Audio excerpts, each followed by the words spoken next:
Gran Turismo World Series 2 for the Nations Cup. We drive to the line here at the Red Bull Ring. Weather in play and 30 laps of action to come. The lights go green and we go racing for the grand final of the Nations Cup here in Berlin. So Drummond leads them up to turn 1 and then Laboutelet, then Sasaki, but it's turn 3, the first big braking zone. That's the real opportunity for overtaking, and Drummond of course does not have the advantage of the slipstream, but he did have the advantage of a nice clean run out of the first corner. So here's a replay, didn't see this one. This is Karatza on board for P9 currently. On the brakes, and bang. Yeah, punctures the back of Miyazono there, and Guy Barber having contact. Karatza, Barber and Miyazono are under investigation for that first corner skirmish that we saw a few moments ago. But now you've got 3 drivers lining astern. Oh, there was a bit of contact there between Laboutelet and De Bruyne down into turn 4. And there might have been, I'm not sure, we didn't get a good angle of it. Kai De Bruyne now having to defend from Laboutelet, just chops across the nose there of the French driver, saying, no, thank you, sir, I'm taking this for now. So into the braking zone we go. Laboutelet's got the inside line. Gallo's got the momentum, but no room to use it. Oh, and a biff into the back there as Jura, sort of half-season opportunity, but makes a bit of a meal of his braking and has to back out a bit and just allow Gallo an opportunity to hold on to that 4th place. Just as Gallo comes under attack from Jura on the inside, Serrano's going to follow him through. They come 2 at a time to the Spaniards, and there goes Jura. Can Serrano make it through as well, using the draft of Jura, who pulls across to help his compatriot? That's teamwork there. These guys are working together. And down in towards turn 4, he's got the inside line, but has he got the grip under braking? He has. Drummond is through, and on the inside of Jose Serrano. Oh, look at that for Kai De Bruyne. Beautiful. On the inside, the door was open, and Kai De Bruyne gladly walked through it. Laboutelet, Drummond and De Bruyne have all come into the pit lane. They've gone for intermediate tyres. Serrano, Jura, etc. have all stayed out here. Now, are they going to take advantage? Lap times, what? They're in the 1:11. They're easily slick times last time around, unless they're expecting an absolute deluge on this lap. Kai De Bruyne got the run on Laboutelet there on the outside, better off the exit, just came off the racing line. Good launch there, looking around the outside. Can he make it stick on the Frenchman? He can. Right around the outside goes Kai De Bruyne, back up into the lead of the race. Really nice move there by the Dutch driver. As we ride on board here with Jose Serrano, who's now all over the rear wing of Laboutelet into the braking zone of turn 3. Has he got the grip on the outside? They run side by side, but they have a face full of curb. He's got the traction though. Wow. He's got the overspeed. That's absolutely beautiful from Jose Serrano, who's now through it into 3rd place and fancies a nibble at Kylian Drummond's 2nd before too long. Not quite down into turn 4, but he's certainly getting the hurry up. Drummond's going to defend this line surely to the inside and force Serrano to the outside. You can make a move stick through there. He needs a good grip under braking and a willing dance partner. Drummond tries to squeeze him. Serrano's there, but he gets a face full of curb as Drummond holds the line for 2nd and holds on for now the charge of the flying Spaniards. Serrano having a look. He's got more grip. He's trying to use it to his advantage to the inside of the final corner. What a lunge from Jose Serrano. He's now through it into 2nd. He wants to get 2 wins from 2 World Series events. De Bruyne, oh, he's all over the road. He's just got no grip underneath him. Serrano's going to drive by like he's left the handbrake on. There's contact as they come through the exit of the right-hander. Serrano there with the inside line, and now the lead of the race for the first time. Jose Serrano for Spain is in front here in the grand final, and he's got 6 laps separating him from his 2nd victory in succession. Across the timing line, and you get the sense that Jura is going to send one through on the inside because he'll just have that much more grip under braking, and indeed he does. Look at that. Pole Jura into 3rd place. He'll have greater traction on the exit. Next target, Kai De Bruyne, and it's only a matter of time here. Yeah, and Kai De Bruyne's stuck. He can't do anything here apart from box. Here comes Valerio Gallo also on a newer tyre as well. So all those who pitted for the intermediates a bit later are all seeing, oh, Drummond and Laboutelet contact the French drivers who were leading this 1-2 at the start, down to 5th and 6th and still falling, and suddenly Gallo is in with a chance of a podium too. That could be on for a repeat. Serrano leads, but Jura's got the inside line here on Kai De Bruyne in the middle sector. Can he make it stick through into the left-hander? He can, and Gallo's there as well. De Bruyne loses 2 places. Serrano has to play this one safe. He's got no choice. He's backed into a corner, and he's now just got to drive this one as best he can. Barbara versus De Bruyne, meanwhile. De Bruyne still stuffing it out on the intermediate tyres, but he's going to fall down like a stone. But we're still holding our head in our hands, wondering the strategy there of Pole Jura, who's by the looks of things, thrown away what could have been a certain podium. De Bruyne versus Sasaki for the final podium place. Side by side they go. Sasaki holds it, but De Bruyne's got the inside line. Has he got the traction through on the inside? He has. Kai De Bruyne is now back up and into the podium places. Jose Serrano makes it 2 wins from 2 races in the Nations Cup here in Berlin. What a performance from the Spaniard. Second place for Valerio Gallo and P3 for Kai De Bruyne. His first ever podium in the Gran Turismo World Series.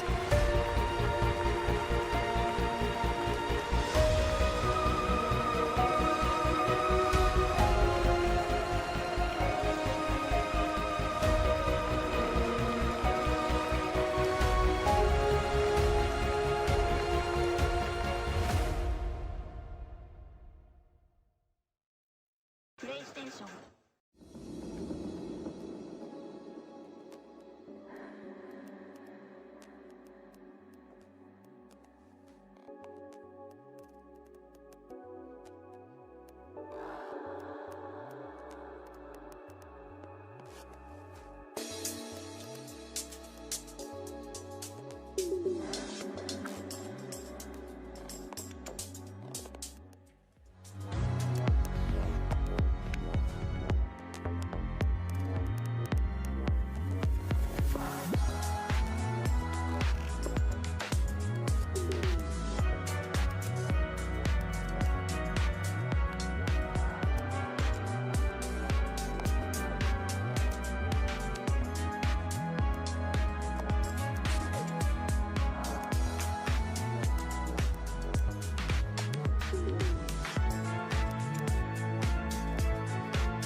Igor's not here, what do you want to do?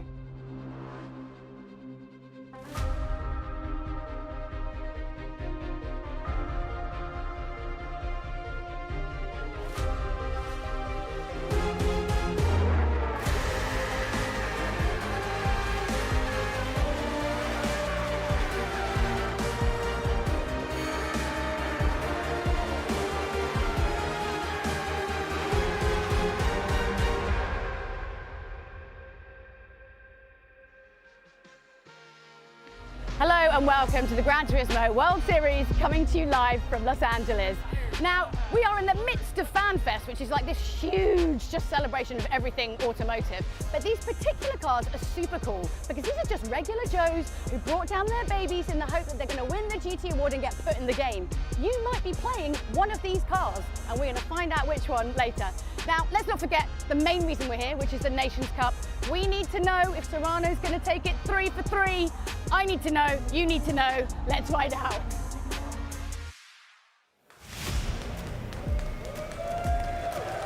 Yes, we are here inside the beautiful Orpheum Theatre in Los Angeles with, I've got to say, one of our best crowds ever. You guys are well up for it.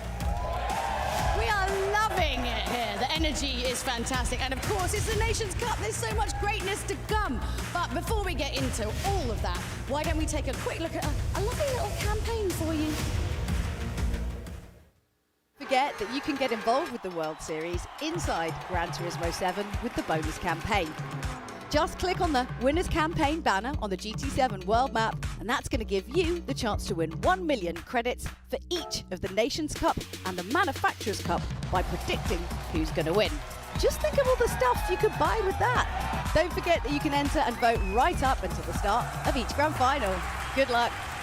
Watch the World Series broadcast through your GT7 game, and you'll unlock some special in-game rewards through the Viewers Campaign. Watch the Nations Cup live stream and you could win a Mazda RX-7 GTX 90. Everyone likes free stuff, myself included, and here's your chance to grab some. Now, I I know you guys are super excited to find out more about this Spec 3 update that is coming very, very soon. So why don't we take a little sneaky peek at the Yas Marina track?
So I'm here with, well, Igor Fraga. I mean, have you ever watched a Gran Turismo World Series? If you don't know who he is, Igor, you got a chance to drive on this track. Like, what are some of your thoughts? Yeah, so yesterday I had a little bit of time to play in the track. The track looks really good, especially at the nighttime. The immersion that you have playing that track, it's very intense. And also the track is very technical, have a lot of room to do overtakes and stuff, and I think it's going to be great for racing as well. I mean, it looks pretty good, right? I mean, come on, guys, you can do better than that. It looks pretty good, right? It's the blood, sweat, and tears of polyphony. Give them a bit of. So also, for Spec 3 as well, we've got like this new data logging feature. So maybe you want to explain a little bit about that so they can get an idea of what it is.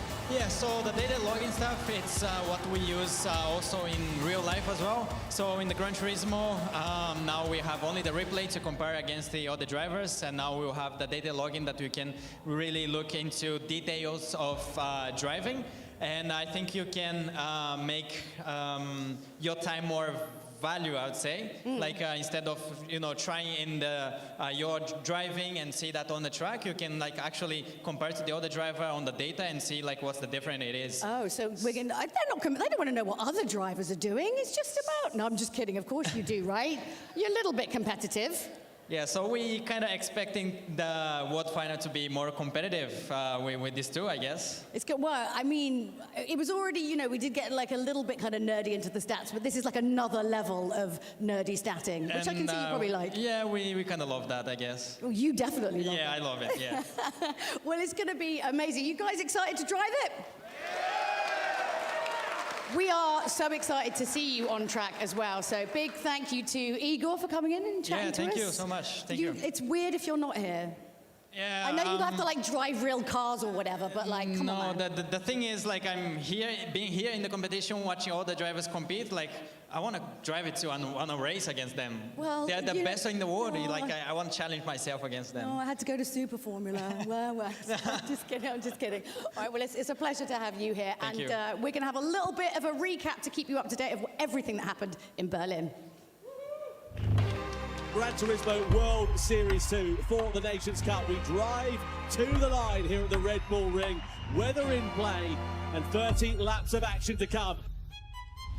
This is Gallo comes under attack from Ura. Ura up the inside. Serrano's going to follow him through. They come two at a time to the Spaniards, and there goes Ura. Can Serrano make it through as well, using the draft of Ura, who pulls across to help his compatriot? Drumont's going to defend this line surely to the inside and force Serrano to the outside. You can make a move stick through there. He needs a good grip under braking and a willing dance partner. Drumont tries to squeeze him. Serrano's there, but he gets a face full of curb as Drumont holds the line for second and holds on for now. Serrano's going to drive by like he's left the handbrake on. There's contact as they come through the exit of the right-hander. Serrano there with the inside line, and now the lead of the race for the first time, and he's got 6 laps separating him from his second victory in succession. Serrano leads, but Ura's got the inside line here on Kaidebrun in the middle sector. Can he make it stick through into the left-hander? He can, and Gallo's there as well. De Bruyne loses 2 places. Jose Serrano makes it 2 wins from 2 races in the Nations Cup here in Berlin. What a performance from the Spaniard. Second place for Valerio Gallo, and P3 for Kaidebrun.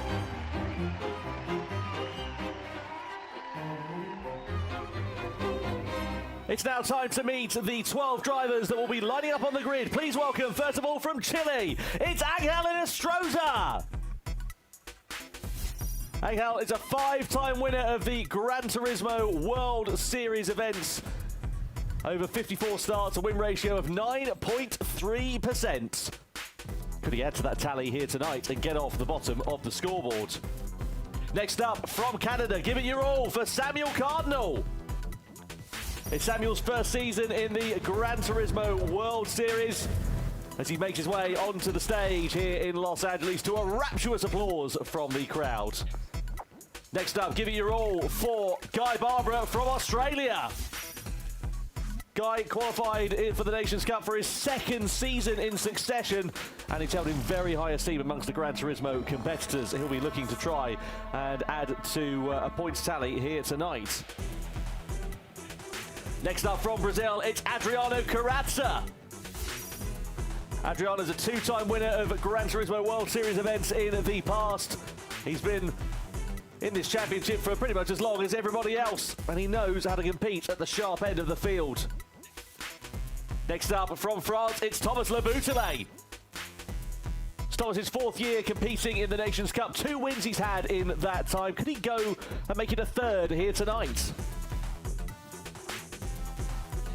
Next up, the 2022 Manufacturers' Cup champion from France, it's Kylian Drumont.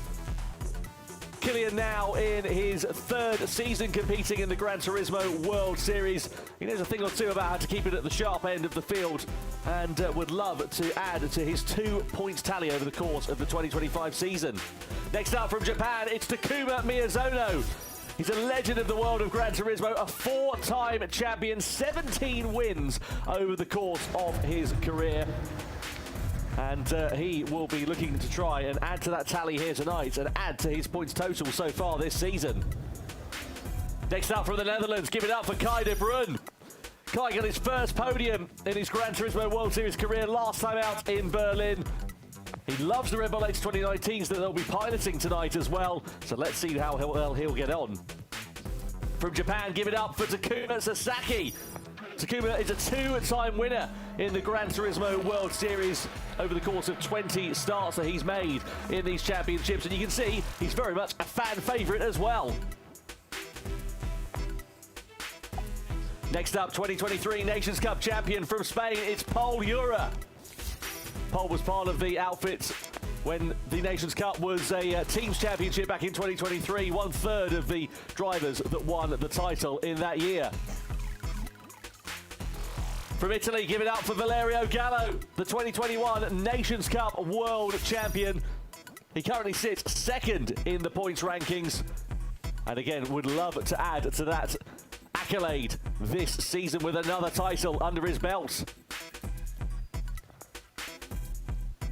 And last but very not least, please give it your all for Spain's Jose Serrano. He's a 2-time winner in the Gran Turismo World Series alone in 2025. He's a former world champion as part of the Spanish team that won the Nations Cup back in 2023 as well. And as you can tell, he knows how to keep it at the sharp end. Let's see how he will fare against the Los Angeles crowd here today.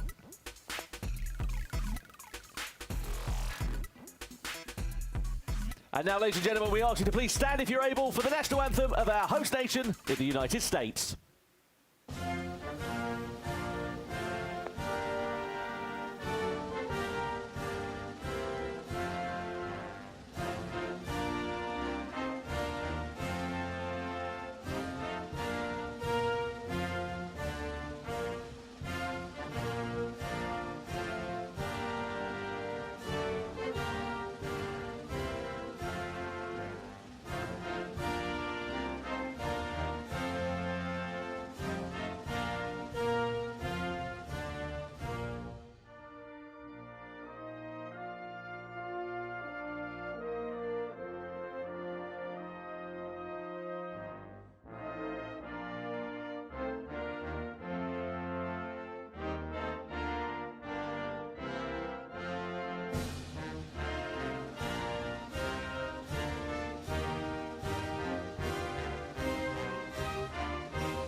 Yeah, so we have got 2 races for you today. We have got the sprint race, which is just about to come up, and then we will have the grand final. These are the best of the best here to compete. Every single point is going to count because it's going to be even hotter by the time we get to Fukuoka. Who are some of your favourites then? Give me some names. Who are you rooting for? Everyone here has got their favourite and there's everything to play for. These guys, this is the moment. It can all crumble or it can all go your way. Let's see how it's going to go down. Here's the comp format. Best 12 drivers in the world from the 2025 online qualifiers. 9 countries are participating in the Nations Cup World Series this season. Spain, France and Japan are the most represented countries with 2 drivers each. All of the drivers will get the chance to set a time over a 1-lap attack to determine the grid for the sprint race. In the sprint, drivers will get behind the wheel of the Chaparral 2J70, and how well they perform will determine their spot for the start of the grand final. All 12 drivers will battle it out in the grand final, with only the top 6 securing World Series points. On top of getting 6 points, first place gets a shiny trophy and is declared the winner of round 3 in the Nations Cup World Series 2025. Well, let's have a look at the World Series points rankings in the Nations Cup. After 2 rounds in 2025, you can see it's Jose Serrano who's got a clean sweep at the top of the order. He has a 3-point advantage there over Valerio Gallo. Pol Jura there in 3rd position as well. Great start to his season, but it sort of tailed off in Berlin after an incorrect strategy call. Sasaki, De Bruyne, Miyazono and Drumont are the last of the point scorers. Labusele, Cardinal, Barbara, Ines Rosa and Adriana Carrazza yet to get off of the bottom of the blocks. Could this be their evening here tonight? Welcome to the GT desk for the first time in the Nations Cup, and welcome also to Parker Kligerman once again. Well, Parker, it's great to have you here. We saw some brilliant action in the Manufacturers' Cup a couple of hours ago. More of the same for the nation. It was absolutely awesome. Incredible finish, and I just love this Gran Turismo racing. It's incredibly close. You don't know who's going to win until that final lap. It feels like in almost every race.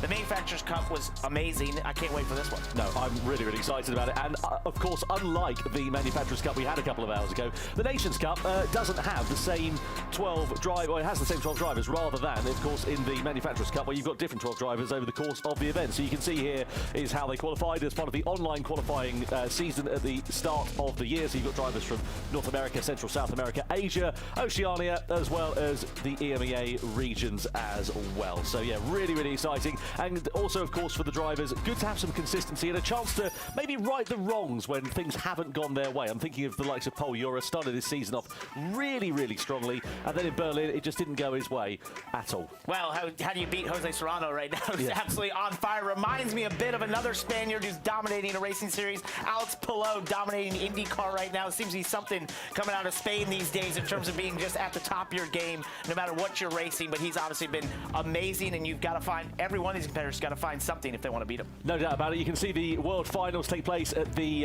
sort of middle of December, right before Christmas. We go to Fukuoka in Japan. Scan the QR code on the bottom right-hand corner of your screen. Tickets are available. They're on sale now. We would love to see you there. And hey, why not stay out for Christmas in Japan as well whilst you're at it? It's a wonderful place to go, and we're really excited to see how the championships are going to ebb and flow and evolve over the course of not only that weekend, but also here this weekend in LA as well. There is some really exciting action to come. And of course, 2 races with 2 different sets of circumstances, different circuits, different cars, and that's a big challenge, unlike what we had in Manufacturers. Entirely different strategy amongst these 2 races. So yeah, we get 2 opportunities to see how close they're going to race, to have a great finish, to have something really exciting happen, and you couldn't have 2 more different cars from different eras, except for the first one we'll be in is kind of an ancestor to the Red Bull X 2019. Absolutely. Well, let's have a look at the qualifying, which took place earlier on today. So you can see this is the 1-lap attack qualifying session at the Daytona road course, racing soft tyres, and of course only 1 opportunity to set a flying lap. So if you get it wrong, well, that's your day done and dusted. And well, here are the drivers out on track at the moment. You can see this fearsome Le Mans chicane threading the eye of a needle in a GT3 car, let alone an X 2019. Well, the X 2019, you barely check up for it and just sort of turn in and then back to the throttle and hope that you've timed it all perfectly. Then as you go through the banking here, the NASCAR banking, you're trying to just limit the track distance as much as you can. You see Kai De Bruyne go go to the top of the board there, and then down at this fast turn one, you have to get hard on the brakes. You see Kai de Bruyne there setting the fastest time in qualifying. Great lap time from the Dutchman. Continuing really the progress that he made when he got onto the podium last time out at Berlin. This was Jose Serrano's attempt to try to thwart that. Third quickest for the championship leader. Not a bad starting position for him, and he seemed okay with it, but you can see Kai de Bruyne absolutely delighted with that, riding the crest of a wave. But it's amazing what a little bit of confidence can really do for you, because as you can see, he is now very much at the sharp end of the field by a tenth of a second over Kylian Drumont. And confidence, as we say in racing, there's two currencies. There's money and there's confidence. And confidence is sometimes even better for a race car driver, because it's just a thing that creates performance. It creates great decision making, and ultimately it leads to having great speed. And that's what Kai de Bruyne had here in qualifying. Yeah, absolutely. And that's qualifying. Of course, different set of circumstances, though, to the sprint race, which is coming along the way in a couple of moments' time. We move over from the Red Bull X 2019s. We go to the Chaparral 2J, a racing car from the 1970s, which is unlike any car that I've seen before or since, to be honest. Yeah, because every other racing series banned it after it came about. It's a fan car. It literally has a fan that sucks the air from underneath it to suck it to the ground. It's one of the most unique race cars we've ever seen, and it was kind of the birth of modern underbody aerodynamics. Yeah, we were at the Watkins Glen long course as well, so very different circuit, very different layouts to what you've got at Daytona. And you can see 13 laps. So this race essentially is to decide the grid for the grand final. So if you haven't qualified that well in the session which we saw in the X2019s a few moments ago, you have got a chance to right the wrongs, but it's not going to be an easy task for these drivers, and especially in a car that's, I can imagine, not going to be a particularly easy one on the limit. No, it's not, and we saw them in practice all over the racetrack with this car, because it's tough to put the power down. You know, in this era, in 1970, the tires weren't the best, so it doesn't have the best mechanical grip. It's trying to achieve all that grip via aerodynamics. That means in some of the slower corners, it's tough. It's a hard one to hold on to. A reminder of the starting grid, as you can see there. So Kai de Bruyne will line it up on pole position. Kylian Drumont on the front row alongside him. Then it's Jose Serrano, Angel Enestrosa on the second row. Gallo and Sasaki are on row 3. And then Paul Ura ahead of the four-time former champion, Takuma Miyazono. He's in front of Cardinal, Guy Barbara, etc., so on and so forth. And now the competitors are getting themselves ready and psyched up. Of course, I suppose the one advantage to the fact that we've got the same 12 competitors over the course of this season in the Nations Cup is they're all sort of getting used to each other's racecraft a bit more. And that's really more normal for a racing series. As you go through the season, you race against those competitors, you start to find what makes them good in certain areas, what areas that maybe they struggle and you think you can take advantage of. And as you go through the course of a season, that's the sort of things that great race car drivers utilize to their advantage. That's what these drivers are going to do here tonight. Yeah, no doubt about it then. Let's get ready then to go for the sprint race here at LA.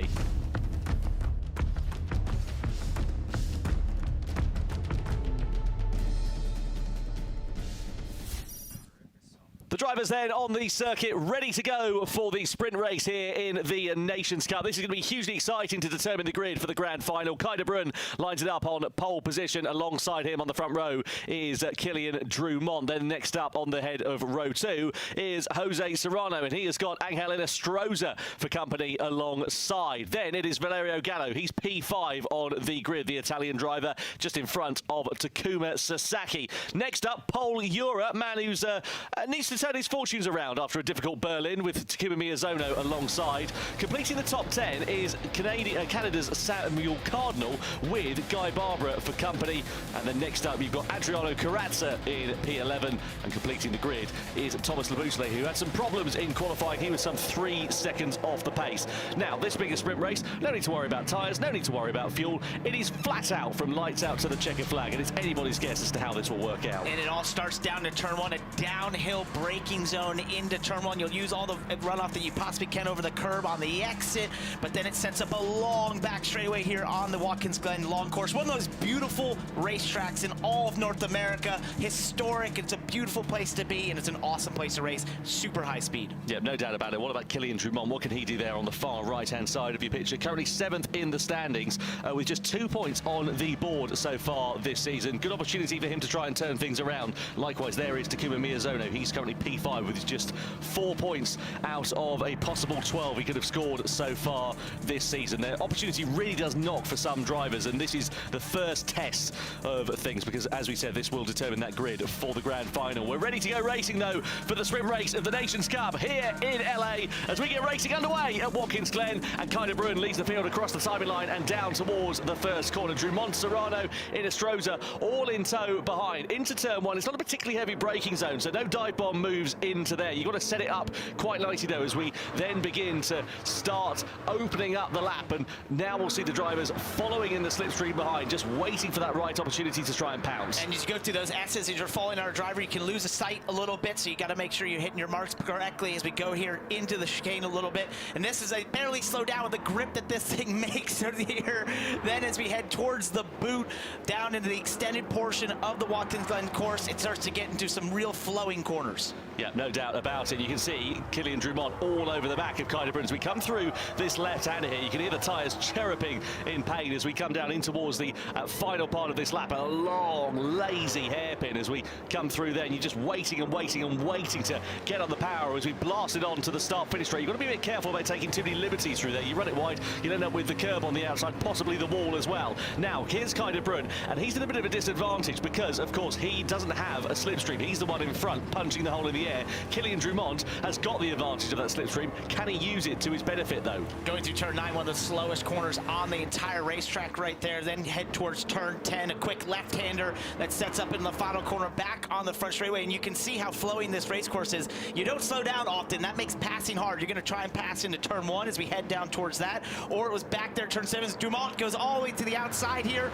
Can he get there? Not quite, just showing his nose a little bit, but that's the thing. You're going to try, if you can get a good run off the final corner, to get to the inside into turn 1. Well, that's an interesting one, isn't it? Because he didn't have a particularly bad run off the final corner for Kilian Drumont there, but you can see there, it's left him a little bit vulnerable here to the attack of Jose Serrano and Frank Inestrosa. But the slipstream, it's effective, but it's clearly not that effective to just blast past. It's not a particularly long straight, is it? Kilian Drumont sort of moves out as we come in towards this bus stop chicane. They ride the curb over there, and you can see the car sort of chirruping over the curbs there. Looks relatively compliant. And when you hit those curves, in real life, it knocks your head around in the car and it sort of disorients you a little bit. Here, you're just trying to use every bit of racetrack that you can get away without going over track limits through that section. And now you head down towards turn 7 here, the toe of what we call the boot at the Watkins Glen long course. So it looks a bit like a boot in some respects. And now headed to what I think is the other passing zone down into turn 8, the heel of the boot. Oh, if that's a boot, what shape are your feet? So that's what I want. Well, I don't know. It's what they call it. They've called it forever as long as I've ever gone there. I'm not really sure. I've looked at it. It sort of looks like a boot, maybe. Yeah, okay, if you look at it with your eyes closed, maybe. Yeah, okay. Sasaki versus Miyazono side by side through this left-hander. The two Japanese drivers giving absolutely no quarter at all here. Miyazono looking to try and repay the favour there on Takuma Sasaki, who's dropped down from 7th to 6th place rather to 7th place from where he started. So he's lost 1 position, possibly set to lose 2, maybe even 3, because Guy Barbara is right in the wheel tracks of the two Japanese drivers. Miyazono pulls to the inside, but has got the advantage. Oh! Guy Barbara with an 8 lunge. That's a bit aggressive and a bit of a mistake, I feel, that he tried to turn into an overtake. He was just a bit of a day late and $1 short on the brakes there. Thankfully, he managed to avoid any serious contact. And the problem with that move is that when you try to go to the inside there into turn 1, we're seeing a battle for the lead. Drumont's down to the inside. We're going to be 3 wide here. Oh, yeah, this is tight. Drumont then, it is through into the lead ahead of Jose Serrano. Oh, someone's well off in the back. That's Gallo, who's entered into a different postcode by the looks of things. He fired himself off into the barrier right down the order, and that is pretty much a disaster there for Valerio Gallo, because that's going to give him the mother and father of jobs to do going into that grand final from the back. Got a real tall task to make that back up, and that can happen down there when you get side by side into the bus stop chicane. Something's got to give. You've got to get single file before you turn in, or you leave yourself at risk of firing off to the outside like he did there. So Drumont it is that leads, Serrano in second, Inestrosa in third, and that's the thing you can see in this race. One mistake and you are going to be so punished so heavily, because you could lose not only time but also 3, maybe 4 places potentially if you run it a little bit wide in a certain corner, or you make a mistake and you end up firing off into the barrier like Valerio Gallo. It can get even worse than that, to be honest with you. Right, and now as they go through here to the second final corner and into the final corner, you want to make sure you get the best run you can out of here to not leave yourself vulnerable into turn 1. And we saw earlier, if you go to the inside, you run the risk risk of getting a bad exit. That leads onto the long back straightaway, which is basically through the S's flat out, and therefore you're giving up loads of time if you go to the inside here and don't complete the pass. Inestrosa was having a look to the inside there of Jose Serrano down to the first corner. Nothing doing for him on that occasion, but Drummond now is in the lead of this one, and you wonder if he will be able to pull out an advantage, but it's so difficult to do so. As you can see, he's just a couple of tenths in front of Jose Serrano. Serrano looking to try and attack as they come in towards the bus stop, which you can make a move through there, but it's not the easiest part of the circuit to do so. You can see it's very tight, very narrow in particular, and you have to ride a lot of curbs. If you make a bit of a meal of it, you'll see what happened to Valerio Gallo, where you end up facing the scenery. Let's have a look at what happened then. So we're here with Kyle Brunner. He made a bit of a mistake through the first couple of corners. Got a little wide there on the X of the S's, and once you do that, it leaves you completely vulnerable down here. He gets overtaken by 3 cars from that mistake, because that's basically a straightaway. When you leave turn 1 all the way to the bus stop, you've got to treat it like a straightaway. Any check up in your speed, you're going to pay the price. Jose Serrano was threading the eye of a needle through there. He's going to try and get 2 places for the price of 1. Meanwhile, Euro here versus Kyle Brunner. They're banging sort of bodywork there as they come through the right-hander, and side by side they sit still between the two of them. De Bruyne's lost 4 places from where he started. He was on pole position, if you remember, and he's on a trajectory that's seeing him go backwards in this race. He tries to retaliate on the attack against Paul Euro, but that might leave him vulnerable to the charge of Sasaki and Miyazono, who are right in his wheel tracks here. That was very messy in some respects, but Paul Euro was able to make it work to his advantage. He got very loose there out of 8, then towards 9 was able to gather up, was played defensive and held on to the spot as they head down to turn 1. Yeah, through that first corner we go. Lap 5 out of 13. Still plenty of time left in this race for the complexion of it to change. Angel Inestrosa kept his powder pretty dry over the course of the first portion of this race for now.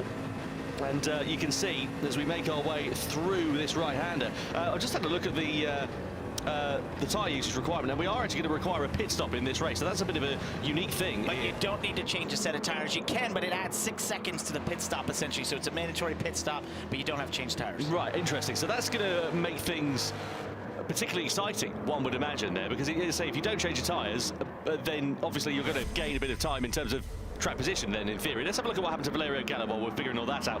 He just got a bit too much curve on the, yeah, a bit too much curve on the inside, and that just sent him straight to the scene of the crash, basically, on the barrier. So an unforced error for Valerio Gallo there, unfortunately. But yeah, we'll see how the strategy for the pits is going to work out for this one, as Kylian Drummond has got Jose Serrano and Angel Inestrosa still very close for company behind. But I have to say, they're being all pretty well behaved at this point. Yeah, but Serrano keeps looking to the inside, occasionally down into turn 1, just sort of peeking that nose out a little bit. Once again, sending a message. We saw this in the Manufacturers' Cup earlier tonight. Drivers who are just trying to show that, hey, I'm here, I can make this move if I want to, but I'm choosing not to at this time. We're almost working together to try and maximize lap time at this time. Okay, so we have to make 1 pit stop then in this race. It's mandatory, but you don't have to change tyres. Laboutelet's decided to do that at the end of lap 5, the beginning of lap 6. I was just about to ask, how do you decide when to make those pit stops here? And you know, how does your strategy work out? Do you decide to get it out of the way early and hope that you get a bit of clear air? Because if that doesn't work out and you end up right on the back of somebody, it could cost you time and then ultimately cost you the position that you were fighting for pre-pit stop. I assume some of the mid-pack would probably be the first to pit road for that exact reason, getting to cleaner air, start to rip some really fast lap times, whereas these leaders here who sort of find themselves getting away from the mid-pack are going to utilize this time to feel like they're drafting, they're making up some good lap time at this point, as long as the tires hold on. Look at Jose Serrano, who's all over the back of Kylian Drummond like a cheap suit here as we come through this left-hander. Just no room for him to use that extra momentum that he's got, and to be honest, I don't think he's particularly that bothered at this point. We're only at the halfway stage now of this race. There's so much time for him to think about where he's going to be making those moves, and you don't want to do anything too rash because it can cost you a lot more than you'd be set to gain. He got pretty sideways there out of turn 8, so just managing the rear tires. You're starting to see them sort of give out a little bit sort of wear at this point in time. This car really hurts those rear tires for sure, especially out of here, is that you're just putting a lot of energy and stress through that right rear tire. You see Jose Serrano get a little bit sideways as they exit. That's a shame for Paul Euro. He's picked up a 1-second penalty for colliding with another car. That's going to drop him down behind De Bruyne for certain, possibly behind Sasaki. Let's have a look at the battle though for the lead as they all come and filter into the pit lane. I thought that might be the case. It's a case of follow the leader. One blinks, they all blink because they just want to maintain track position. They're sort of forcing their hand really there, aren't they? Yeah, you're basically saying, hey, we're all just going to do this in lockstep and now try to race it out on the racetrack, not trying to use a different strategy at that point and thinking this is probably the fastest time to do this race. Can Laboutelet and Gallo try and take profit? Because they pitted a bit earlier on in this one. As you can see, nobody's changing tyres in particular there. As you can see, they're staying on the soft tyres. Not really much point about it. Out of the pit lane we go. Let's have a look at Laboutelet. Where's he emerging? Because he's at racing speed and his tyres, of course, will be up to temperature. They won't have dropped off. So he's now back in the race and he's in 8th position. So it's worked out okay there for Thomas Laboutelet. He's right in the thick of the action. He'll be there ready to try and take profit. Meanwhile, at the sharp end of this one, Serrano versus Drumont. We come down in towards this chicane. Serrano's got the inside line. He's got track position. And now he's got P2. Lovely stuff. Really nice pass. That was beautiful down there into the bus stop. Drumont played it correctly. You got to just give and take a little bit down in that corner. Going side by side just slows you up so much, especially at this point of the race. Out of the pits, you just want to try and maximize lap time. You don't want to give anything up. Yeah, it's worked really nicely here for Angel Inestrosa. He's now in the lead of this race by 4 seconds. As you can see, he's got a nice comfortable cushion. He's made his mandatory pit stop and he's cleared off into the distance. Eura's about to serve that 1 second penalty, but given how close the field is out on track. So actually the drivers did change tyres in that one. I wonder whether they would or they wouldn't. So Inestrosa, that's why he's now in the lead. The only one. Yeah, he's the only one who didn't change the tyres, and that's going to leave him quite vulnerable, you would imagine, because what, 4 seconds? It's an advantage, but it's not exactly insurmountable. Let's see. We'll see if it plays out for them. This is just different strategies that we have seen here before in terms of the Gran Turismo World Series, trying to utilize these different rules to your advantage. We'll see if Jose Serrano's got the speed to start and run him down. Right now, just looking at Inestrosa's tires, they're not terrible considering the amount of laps that he has on them, but it's going to be about maximizing his lap time right now. On board here with Kimi Miyazono, P6 for the Japanese driver at the moment, down the start-finish straight and in towards the first turn. Nice and neat and tidy for him. Cardinals just serving, lost the position there to Valerio Gallo, who's trying to fight back after that earlier trip to the barrier. Euro with that penalty dropped down to 7th position, but he's only about a second or so off, so he's still pretty much within slipstreaming range. If he can put together a couple of clean laps, he might be able to get himself onto the back of Takuma Miyazono. The win probably is going to be a little bit out of question, but we'll see how it works out for him. Meanwhile, Inestrosa and Serrano, the gap now from 3.7 seconds down to just 3 seconds, so that's nearly a second or so that the prevailing field have managed to close up over the course of this lap. Might leave Inestrosa, and probably will leave him quite vulnerable at the end of this one. It's going to come down to Kenny Block. Kenny Block, how's it going to time out? Most likely, just looking at the timing here, they are definitely going to catch him with at least a lap, maybe 2 or so to go. Paul Eura and Thomas Laboutelet under investigation for a collision there as well. So we'll see how that one has all worked out. They're in 7th and 8th place there, respectively. Eura in front of Laboutelet. So obviously they came to blows at some point out on the circuit over the course of the last lap, and we'll see whether the stewards decide to hit them with a penalty. And one thing Jose Serrano's liking is behind him as he's gapping there to Drumont a little bit as he continues to increase that gap. That's going to give him options when he catches Inestrosa to have some options to not have to protect at the same time that he's trying to be on offense when he's trying to get by Inestrosa. So as he continues to gap the drivers behind him, that's helping him out. It's hurting Inestrosa. He would hope that they would get to them and be racing each other closely. Just to give you an idea of the difference in pace, we can see the gaps now come down to 1.6 seconds between Inestrosa and Serrano. Last time around for Inestrosa a 1:31.3, Serrano a 1:29.6. So getting on for near enough 2 seconds faster than the leader. It is a case of when and not if. With 3.5 laps remaining of this one, Inestrosa is going to be a bit of a sitting duck in this race. I mean, he's made 3 positions up from where he qualified, which is great news for him, but you can see how close the field is, and also all the drivers, as we know, they're all on fresh soft tyres, so it's now a case of damage limitation here for Angel Inestrosa. He's running for his life right now. For everything he's got, he's pushing as hard as he can to try and just continue to keep this gap as much as he can. He knows Jose Serrano is going to get there, but the question is, when he does he choose to sort of just let him go and try to maximize the time loss here instead of trying to hold him off and sort of slow him up and allow Drumont and the cars behind to get to him there? That's going to be a choice he's going to have to make and almost time this out when Jose Serrano gets to him. So then, through the left-hander we go in towards the final couple of corners on this circuit. Serrano sitting there in 2nd position. Inestrosa in the lead of this race now down to half a second. So Serrano is going to be right on his gearbox through this final corner, and you would imagine planning a move down in towards the first turn as well. On board we ride here with then Jose Serrano. He's got the advantage of the slipstream. He'll have a lot more grip under braking there as well. He doesn't decide to lunge it down into T1. It's a risky one there because you can see it's quite tight and there's a big curve on the outside of it. So you would imagine a good run run through these S-bends, and in towards the chicane will be where Serrano will try to launch that attack. In the slipstream he is then. He's closing up into the back of Inestrosa, and it's going to be easy pickings here for Jose Serrano as they draw alongside one another into the bus stop chicane. Serrano goes through and into the race lead once again. And that was the best case scenario for Inestrosa there, to have him pass down the straightaway into the bus stop. There's the least amount of time lost going side by side. Now he's going to do his best to try and hold off Drummond. Yeah, I can imagine that is going to be a particularly difficult task, as well as there for Kai de Bruyne, who might be able to try and take profit if Drummond does get held up there behind Inestrosa. He's got the inside line, and look at that. That was decisive and clinical for Drummond. Oh, no, de Bruyne's walking through. The door's kind of half ajar, and he just said, look, I've got to make as much ground as I can, and he threw it into third position, looking to try and launch that attack there on Drummond into the right-hander, but the door not quite ajar enough for de Bruyne to launch an attack into that next right-hander. Through to the left we go then. Serrano now leads, and all the while they were stuck behind. Inestrosa. He's now dropped down to 5th place, by the way. It's costing them a bit of time, and you can see the gap now for Jose Serrano. He's built that up to over a second. Yeah, he was really able to vault away, and they were sort of caught up here as we go on board with Poliura. We're going to see the two Japanese drivers, Miyazono and Sasaki, have a bit of a tete-a-tete through the left-hander, I think, and it sends Sasaki into the wall, and Ura takes profit of it and slides himself up into 6th place. He said, thank you very much. Yeah, nice and easily done. Yeah, they're under investigation for one another as well. I should imagine they won't be on each other's Christmas cards list after that one. Cardinal's gone for an interesting 2-stop strategy, but he's having a bit of a dog's day at the office right down the bottom of the field, so there's no harm in trying a bit of a gamble here in this race. Through the bus stop we go, though, with Kilian Drummond. Kai de Bruyne there in 3rd position, and look at this, Takuma Miyazono right on his back bumper here. And let's see whether the Japanese driver, the 4-time world champion, is going to be able to launch an attack. It looks like Sam Cardinal's retired from this race, the Canadian driver. Whether he's got some technical problems, I don't know. But either way, for him, it has not worked out at all. And he'll be starting that grand final right from the very back of the grid, unfortunately.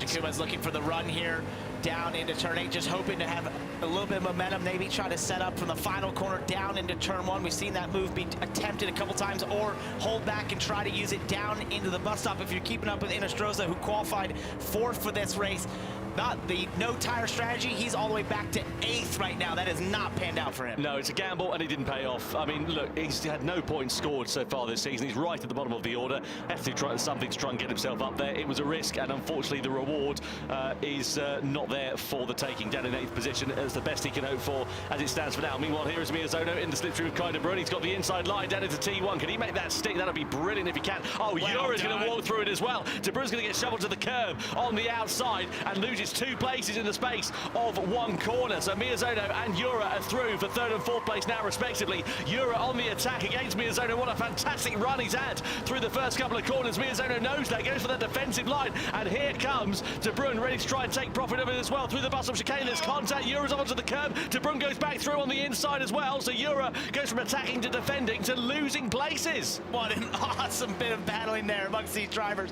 They played it as clean as you possibly could there. Paul Ura was trying to stay there, but he just couldn't, and at that point he couldn't get through the bus stop correctly. You're out of phase, you're out of the line, and that opened up the door for Kai de Bruyne. Yeah, works really nicely there for Kai de Bruyne, and he lives to fight another day. Let's see whether Ura can launch a retaliation. It's brought Labutale and Sasaki right back into play then here for this one as well. Miyazono is the man on the move there. What have we got? A lap and a half now remaining, so not much time left. At the front of this one, Jose Serrano has built out the advantage, but it's pretty much stabilised at about 1.2 seconds or so over the likes of Kilian Drummond, and subsequently then another further 1.6 seconds. He is in front of Takuma Miyazono, so maybe not a battle for the podium that we're going to see to the end of this one, but you never know. One mistake from Miyazono and it could be right up to play for again. It was an optimistic move by De Bruyne there through turn 8. It's left him vulnerable here to Paul Ura as we go down the front stretches. He tried to do what Miyazono did a lap before. Yes, he's looking to the inside, doesn't quite get there, thinks better of it. Now he'll try to set up for the exit and down towards the bus stop. That was smart there from him, Yuri. You can see what he was trying to do, just force De Bruyne to break a few metres too late, run it a bit wide, compromise his run. It didn't quite pay off for him at the moment, but there's every opportunity for them to try and take profit. Laboutelet's there, lurking in the background as well as Takuma Sasaki. This is the final lap of action, and this is the race that will decide the grid for the grand final. No further action between Sasaki and Miyazono as they came to blows a few laps ago. They kick up grass and dust and dirt on this final lap as they are really beginning to push the limits here. It's really De Bruyne just trying to hold off Euro at this point right now. That the third place Miyazono has been able to get just a bit far enough away that I feel like he can hold on to as long as he hits his marks through these last set of corners in this lap. But it's really a battle there for fourth. If Miyazono can get, oh, let's look at the inside. De Bruyne didn't quite get there, trying everything he can. Yeah, certainly did there, did Kai De Bruyne, but again, just pushing the limits a little bit too hard. On board here with Euro, who's got that unfortunate position of trying to attack, but also defend as well, because Laboutelet's there, ready to try and pounce. Just a few more corners now remaining here at Watkins Glen, unless a desperate lunge comes on the inside for Kai De Bruyne. He was trying to think about a move there, but it just wasn't ready for the taking. And I think Miyazono, if he can just hold his line and not fluff it into the final couple of corners, he'll be able to hold on to third place. Meanwhile, what a drive from Jose Serrano, who comes through to take the victory in the sprint race and pole position for the grand final. He wins it here at Watkins Glen ahead of Kylian Drumont and Takuma Miyazono on the podium. Kai De Bruyne finishes in P4 ahead of Paul Ura in P5.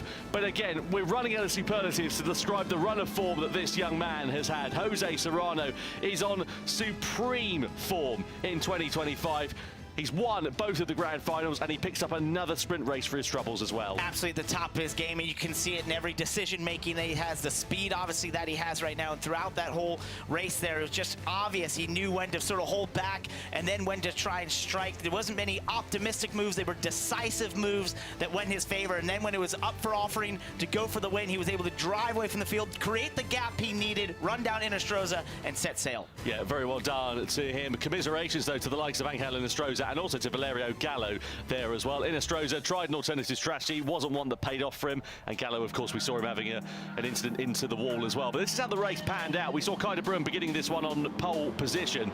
He started at the top end of the field ahead of Drumont and Jose Serrano. Pretty close and clean affair at the sharp end of this one. We saw Euro making a move on Sasaki in the opening couple of laps. There's a bit of hip and shoulder between those two drivers as they made their way through that hairpin. This was Valerio Gallo's undoing, though, as he just took too much curb on the inside of the bus stop, and that saw him going backwards and into the barrier. Then we saw a smattering of pit stops, and we missed this one initially, but Inestrosa pitted but didn't change tyres, unlike the rest of the field. It left him at the sharp end of the race with a near 4-second advantage as they started making moves behind. But ultimately, as his tyres wore down, everybody else began to speed up, and it left him very vulnerable in the closing stages. And Jose Serrano was able to make this decisive pass down into the bus stop, and from this point onward, he just set sail, clicking off lap time from the rest of the field as they all battled it out.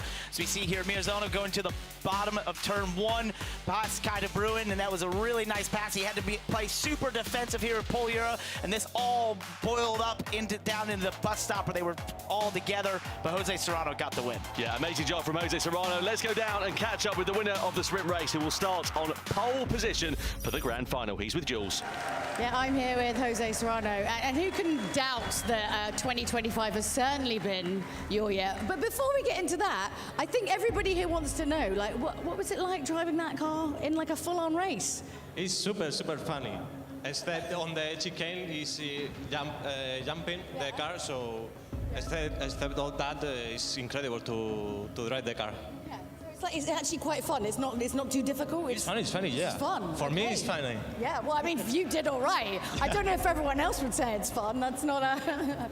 But obviously, this year has really been your year. You seem to keep being completely consistent and pulling it out the bag. And you've only got, like, one more little race in a minute, and then you got 3 for 3. Well, how confident are you feeling? I'm really confident with myself. I'm relaxed, calm, as always, so let's see what happens in Daytona. Just so casual, just so consistent and yet so casual. Let's give it up for a big round of applause for Jose Serrano. Honestly, he is, look, he's not even barely sweating, barely a bead of sweat on your forehead. There you go. And let's throw it now to Tom and Parker. Cheers, Jules. Yep, Jose Serrano continues his clean sweep so far in 2025. He wins the sprint race by 1.8 seconds over Kilian Drumont. Miyazono there, who'll line up P3 for that grand final with Kai de Bruyne for company alongside him. Kai de Bruyne probably be a bit disappointed with that one, having started the race in pole position and ending up P4. Yeah, and I think really the drive to me was Takuma Miyazono to go all the way up to third there. That really great pass into turn one was incredible, and it puts him in a great position here for the final. And I just think what he showed there was being able to move his way through the field between strategy and decisive moves on the racetrack, and to get the all-important track position, which every driver will tell you where you start is a huge advantage. It didn't work out for Kai de Bruyne here in the sprint race, but he stays in the top four. That's within striking distance for the final. 8th on the grid to 3rd at the checkered flag for Takuma Miyazono, and also Thomas Labusle. He started last in that race and finished P6 at the end of that one. Phenomenal job indeed from our drivers. Really, really excited for the grand final. Let's get down to Jules, shall we? Now, as we might have mentioned a couple times, after a 7-year hiatus, we have brought back the GT Awards, which has got to be one of the best competitions I've ever heard of, which is, as a GT fan, getting to get your car in the game. I mean, unbelievable stuff. So, do you want to know who's won? Do you want to know what car you're going to be driving? I thought you might. Hold on. I have an envelope and everything. It's very, very Hollywood. One sec. I need 2 hands. Oh, wait. Do you want to? You could. Do you, ooh. Okay. Are you ready? Drum roll, please. Come on, louder. This is huge. All right. I can tell you the winner is Big Mike. His car is the 1992 Honda Prelude. Pretty cool. Okay. So we got a little bit of info about this, all right? So Big Mike, he's coming here. We go. He's a journalist who bought his 1992 Honda Prelude 20 years ago before setting about his renovation and mod build. Every bit of the car engine and body is bespoke to Mike's specifications, and it pays homage to the Japanese style with a nod to USA car culture mixed with a little bit of Mike's taste. You guys are going to be driving his car. That's super cool. Massive congratulations. Let's throw it back to Tom and to Parker. Yeah, thank you very much indeed, Jules. What an incredible prize for Big Michael, probably Large Michael as his mother calls him there. Amazing, amazing job. And That's so cool. What a phenomenal car as well, a work of art. Oh, beautiful. Every one of those cars out there was amazing. The passion that these individuals have for their cars and tuning them, and creativity they have and what they look like and what they put behind in tuning them is awesome. How cool to have that car immortalized in a video game. It's amazing. Yeah, incredible. Anyway, as much as I'd love to talk about Honda Prelude all night, more important matters, including this place. Daytona Road Course is the venue for the grand final. This is a circuit you know particularly well, Parker. Yes, and this particular one was made famous by the Rolex 24, but we're going to be racing some cars that are far faster than anything we've ever seen go around this racetrack here. It's an absolutely awesome track, and what we've got ahead of us with 30 laps and 3 mandatory pit stops. Yeah, you can see racing hard, medium and soft tyres available for the drivers. This is what we reckon the strategy might break down like, but often we see drivers throwing caution to the wind and deciding to do their own strategies. They're working it all out on the fly. You've got tyre wear to consider for this one. You've got fuel to consider for that as well. So they're going to have to do a bit of fuel saving over the course of this race. You can see the difference in the performances between the 3 different tyre compounds. 0.6 of a second slower for the mediums, a second of a lap slower for the hards, and they must use each of the tyre compounds in the race. Yeah, and take everything we say about strategy with a grain of salt. We've not always been correct in the past, so we'll see. But this race car, the Red Bull X 2019, absolutely insane race car, but really designed to be what the human maybe with a G-suit could survive driving. It's absolutely insane to drive this in Gran Turismo because it's just so mind-bogglingly fast. It creates an insane amount of grip, and it really sort of makes you rethink any course you drive it at. Absolutely. Well, Parker, you had a closer look at this Daytona Road Course circuit in these Red Bull X 2019s earlier on, and I have to say, it's a really interesting track, this one. Yes. And especially turn 1, because you're trail braking, you've got camber, you've got it's a bit of a pain to get a car around there, to be honest. It really is. It's a difficult corner because you come off the banking there at top speed. In these, it's almost 200 miles per hour, 320 kilometers an hour, and the track sort of flattens out. Then you go across the banking through some bumps, and you've got to get this car completely slowed up. The left side's as close as you can be to that white line, a little better than I did right here. We'll see the pro drivers do it, but it's definitely a very unique corner for all the reasons you mentioned. As you control dial that braking all the way down from over 200 miles an hour or 320 kilometers an hour to roughly 60 miles per hour through the center, and then apply the throttle back on exit where it's really easy to spin the rear tires. Well, the win the campaign has been going on throughout the entirety of this evening, and Takuma Miyazono, no surprise at all, he always seems to be a fan favourite. He's got 68% of the vote, the lion's share, as one would call it, against Jose Serrano, the man, of course, who is the dominant winner of the World Series events so far this season. I have to say that Takuma Miyazono, I mean, if his form is anything like what we saw in that sprint race, I mean, you'd be hard to bet against him as well. I feel like we've been hanging out too much because I was going to say the same exact thing. If he brings anything like we saw in the sprint race, he absolutely has a chance. But that guy in the middle there, Jose Serrano, is absolutely on form and on fire right now and just doesn't seem to make a single mistake. It's going to take everything Miyazono's got to try and overcome it. Yeah, absolutely. What about the drivers that perhaps have got less to lose, should we say? Those that are at the back of the grid, maybe their sprint race didn't go so well. I'm thinking of the likes of Valerio Gallo and also Angel Nostroza after that mistaken strategy. How do you plan that race? How do you play it? Well, if you're Gallo, though, you know you're in the thick of this points battle right now coming to this race, second in the points. So you've got to sort of think maybe about, hey, I don't know if I can win, but how can I get points? And that might go into his strategy. We've seen all sorts of different strategies in these races. I don't think this race will be any different for him. It might be doing that strategy that he thinks in his mind, that's a bit risky, but why not? Why not take the chance, at least to get to the points to help him in the championship? No doubt about it. Well, we are just moments away from getting the grand final underway for the Nations Cup, so let's get ourselves down to Jules one last time.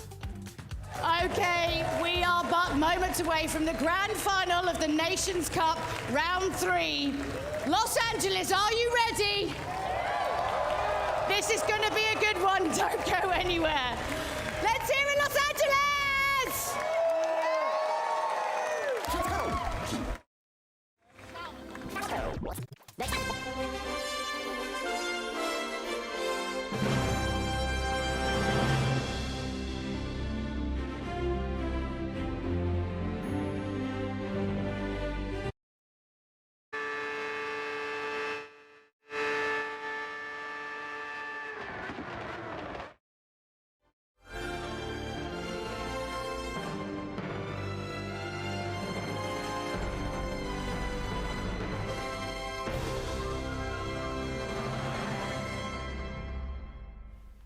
So then it all comes down to this. Gran Turismo World Series 3, the Nations Cup about to get underway here in Los Angeles. It has been a long wait for these drivers, and they are sitting in their sim rigs not far away from the time to go racing. And we'll be keen to see how this one is going to get on in these Red Bull X 2019. You can see the competitors out on the screen at the moment, and here we are. They are ready and lined up on the grid for the grand final. So let's run you through how they are going to be lining up here for this one. Of course, the sprint race results reflect where we should be for the grand final. And we'll be over to that in just a few moments' time. A couple of technical problems here in Los Angeles, which just only adds to the tension for the drivers, because things like this do, of course, happen when you're in the racing car. Maybe things don't always go according to plan, and you've got to just roll with the punches. That's part of being a racing driver, right? You've got to overcome some unexpected consequences, unexpected things that happen, especially with the mechanical component of racing. This is no different here in sim racing, and I think you saw some of the drivers like, hey, get going, because they're in the mode. They're ready to go. They've thought about this. They know exactly how they want to tackle these first few laps, maybe what the strategy is, and the best part for a race car driver is to actually get racing. And in that moment of anticipation is the toughest point. Well, I'll remind you of the point standings then for the Nations Cup. You can see Jose Serrano, as we know, has won 2 from 2 so far in 2025. He's 3 points in front of Valerio Gallo. You've got Jura there just 1 point in front of Sasaki. De Bruyne and Miyazono are now tied on points, courtesy of De Bruyne getting his first podium last time out at Berlin. Kilian Drumont, the last of the point scorers there. So you've still got another 5 drivers who are yet to score a point in 2025, and there's only, of course, 1 round left to do so before the World Finals. So there's still plenty to play for. It's still pretty tight in the standings, but yeah, you'd have to say for the likes of Angel Nostroza and some other drivers who were expected to be at the sharper end of the field, they've got a fair bit of work to do to try and turn their season around. And if you're Jose Serrano, you're loving what just came out of the sprint race there with Gallo, who was at the back of that race, so now he knows he'll be starting towards the back right now, so he's got a huge advantage in track position right at the start. start, possibly could build up that championship lead right now as we go into this final race. For a guy that's been undefeated this year, he's loving all the things he saw through that sprint race. Yeah, no doubt about it. Jose Serrano, as we say, he's just been on in imperious form so far in the 2025 season, and we're running out of superlatives to describe his performances. What about Valerio Gallo, though? Is he on the back foot going into this race? You can see him there second in the championship standings, but that sprint race did not go according to plan. Yeah, I just think he's in a position where he might have to change his thought process to saying, hey, how do I get some points? Just to stop the bleeding a little bit in this. What happened in that sprint race, put him towards the back. He might be thinking, how can I utilize the strategy, the 3 stops we're going to have here with 3 different tires, hard, medium, and soft.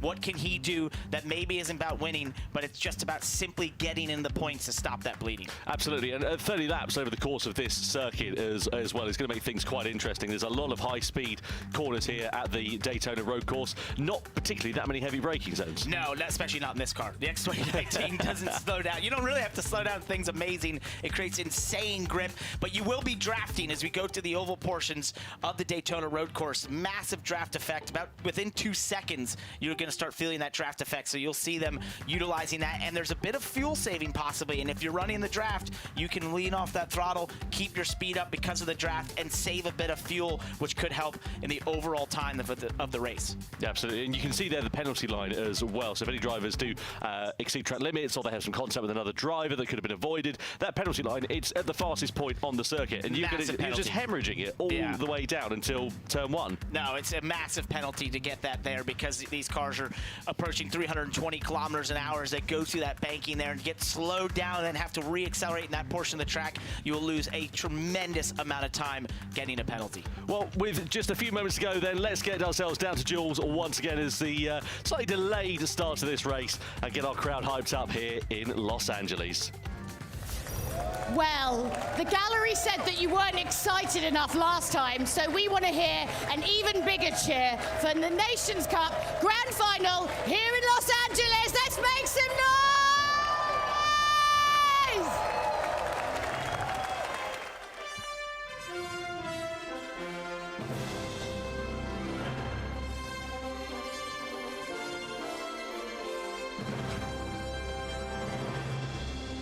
So nice we did it twice.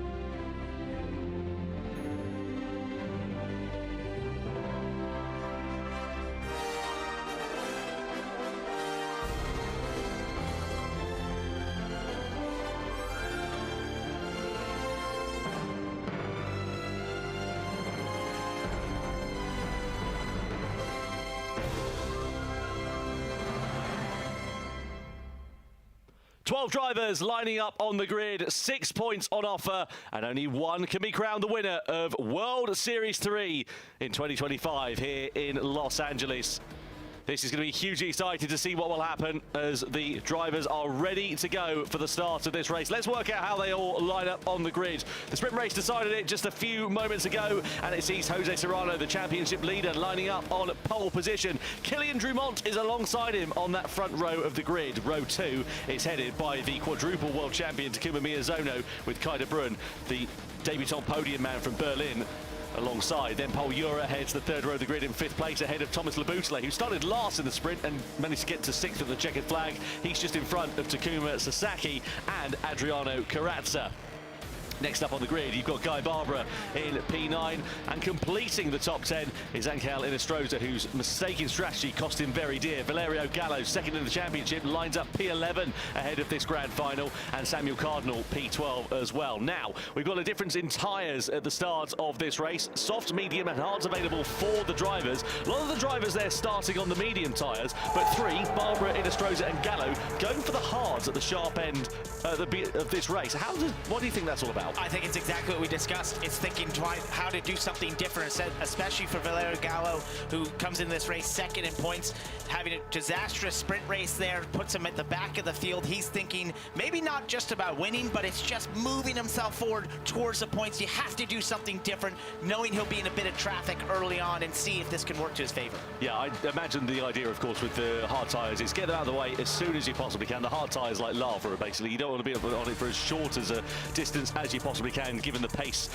difference between the softs, medium and the hard tyres. So get them out of the way, get yourselves onto the medium or the soft tyres, and make some progress in the mid to the latter stages of this race. But Jose Serrano will lead the field around the final corner and across the line as we get the grand final underway here for the Nations Cup in Gran Turismo World Series 3 in Los Angeles. We're in the Daytona Road Course and we're coming down towards the first turn with Serrano leading from Kylian Drumont.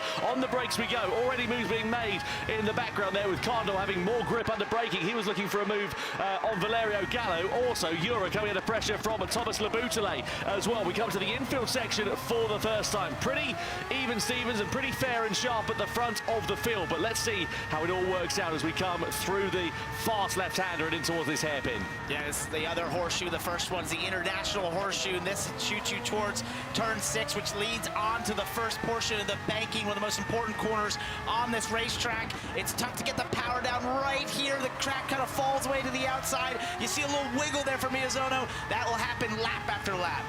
Yeah, no doubt about it. On board here we are then with Kylian Drumont on the banking then. You can see Jose Serrano's gone for a low part of the banking there, and he's able to hold the speed quite nicely. We come down in towards the what was known as the bus stop chicane, now known as the Le Mans chicane. We flick it through that left-hander. You can hear it's just sort of a courtesy lift as you go through there, shift it down the gearbox and run it as close to the grass and clip the grass actually on the outside of it. But Jose Serrano doing a great job leading this one. A couple of tenths in front of Kylian Drumont. Here though is Takuma Miyazono sitting in the wheel tracks of Kai de Bruyne. You've got Paul Jura and Thomas Laboutelet very close behind indeed, and here comes Kylian Drumont side by side. He is now with Jose Serrano to take the lead of the race as we come across the timing line for the first time of asking. He's through and into the lead. He's kicking off behind there as well. You've got Kai de Bruyne who is side by side with Takuma Miyazono as we come through the first corner. De Bruyne now up and into third place. And you saw how tight it was. They were 2 by 2 by 2 down into turn 1. You saw the pass there by Drumont around the outside. That's the effect of the draft, and you're going to continually see that throughout this race.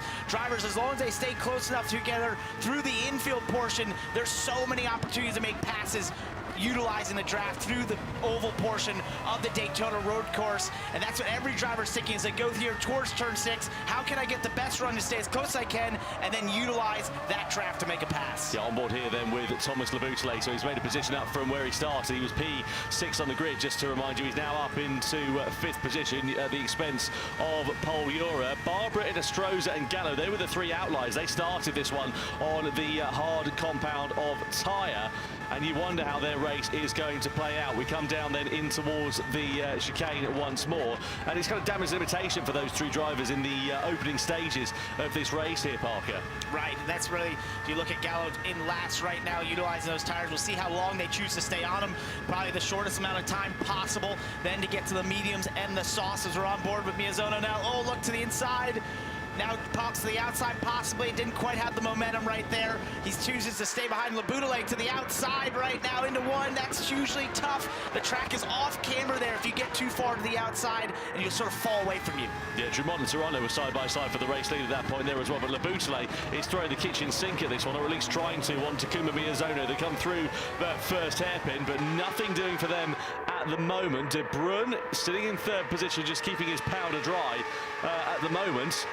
Just doesn't want to let the likes of Drumont and Serrano get away. Subsequently, they want to be a little bit careful about battling against one another, because if they do, it'll drop them right into the clutches of the prevailing field, and they are hungry and ready to pounce. Yeah, you don't want to be side by side. So here in turn 6 onto the banking right now. And I have to wonder if Jose Serrano sort of let Drumont get there just to utilize a little bit of draft. We talked about fuel saving could possibly be a part of this race. They can't quite go the whole way on a tank without a little bit of fuel saving, so that could be some of the thought process there of dropping a second and utilizing a bit of that draft to save some fuel.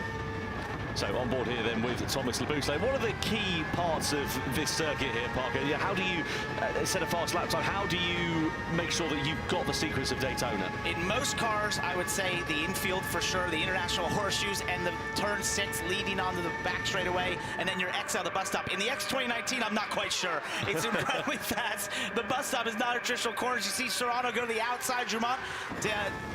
I guess he wasn't saving fuel, of course, like I said, because he chooses to go back to the lead right now. And sometimes you see that at this racetrack in certain cars where you use that. Oh, we got De Bruyne spinning out there. Yeah, big moment there. De Bruyne, the big loser in all of that. And we saw other drivers going off onto the grass. Sasaki's dropped down the order as well. So that's kicked off in the sort of battle for the podium places there, really. The upshot is it's now Serrano that leads. Drumont in second, and Miyazono is up and into third place. Labusele into fourth position. So we've lost one of the competitors from that battle for the podium. And Miyazono and De Bruyn are now under investigation with one another for that collision. I'd love to see a replay because we only really caught the back end of that crash. And I wonder whether Miyazono was the aggressor in that instance.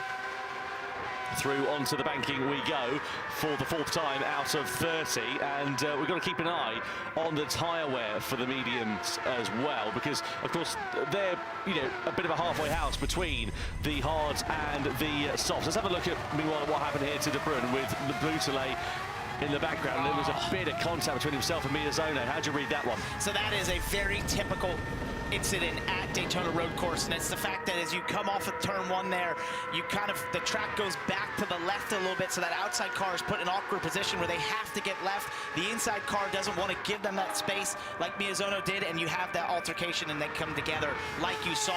That's very typical at this racetrack. We see it in almost any race you have here. So this is really tight.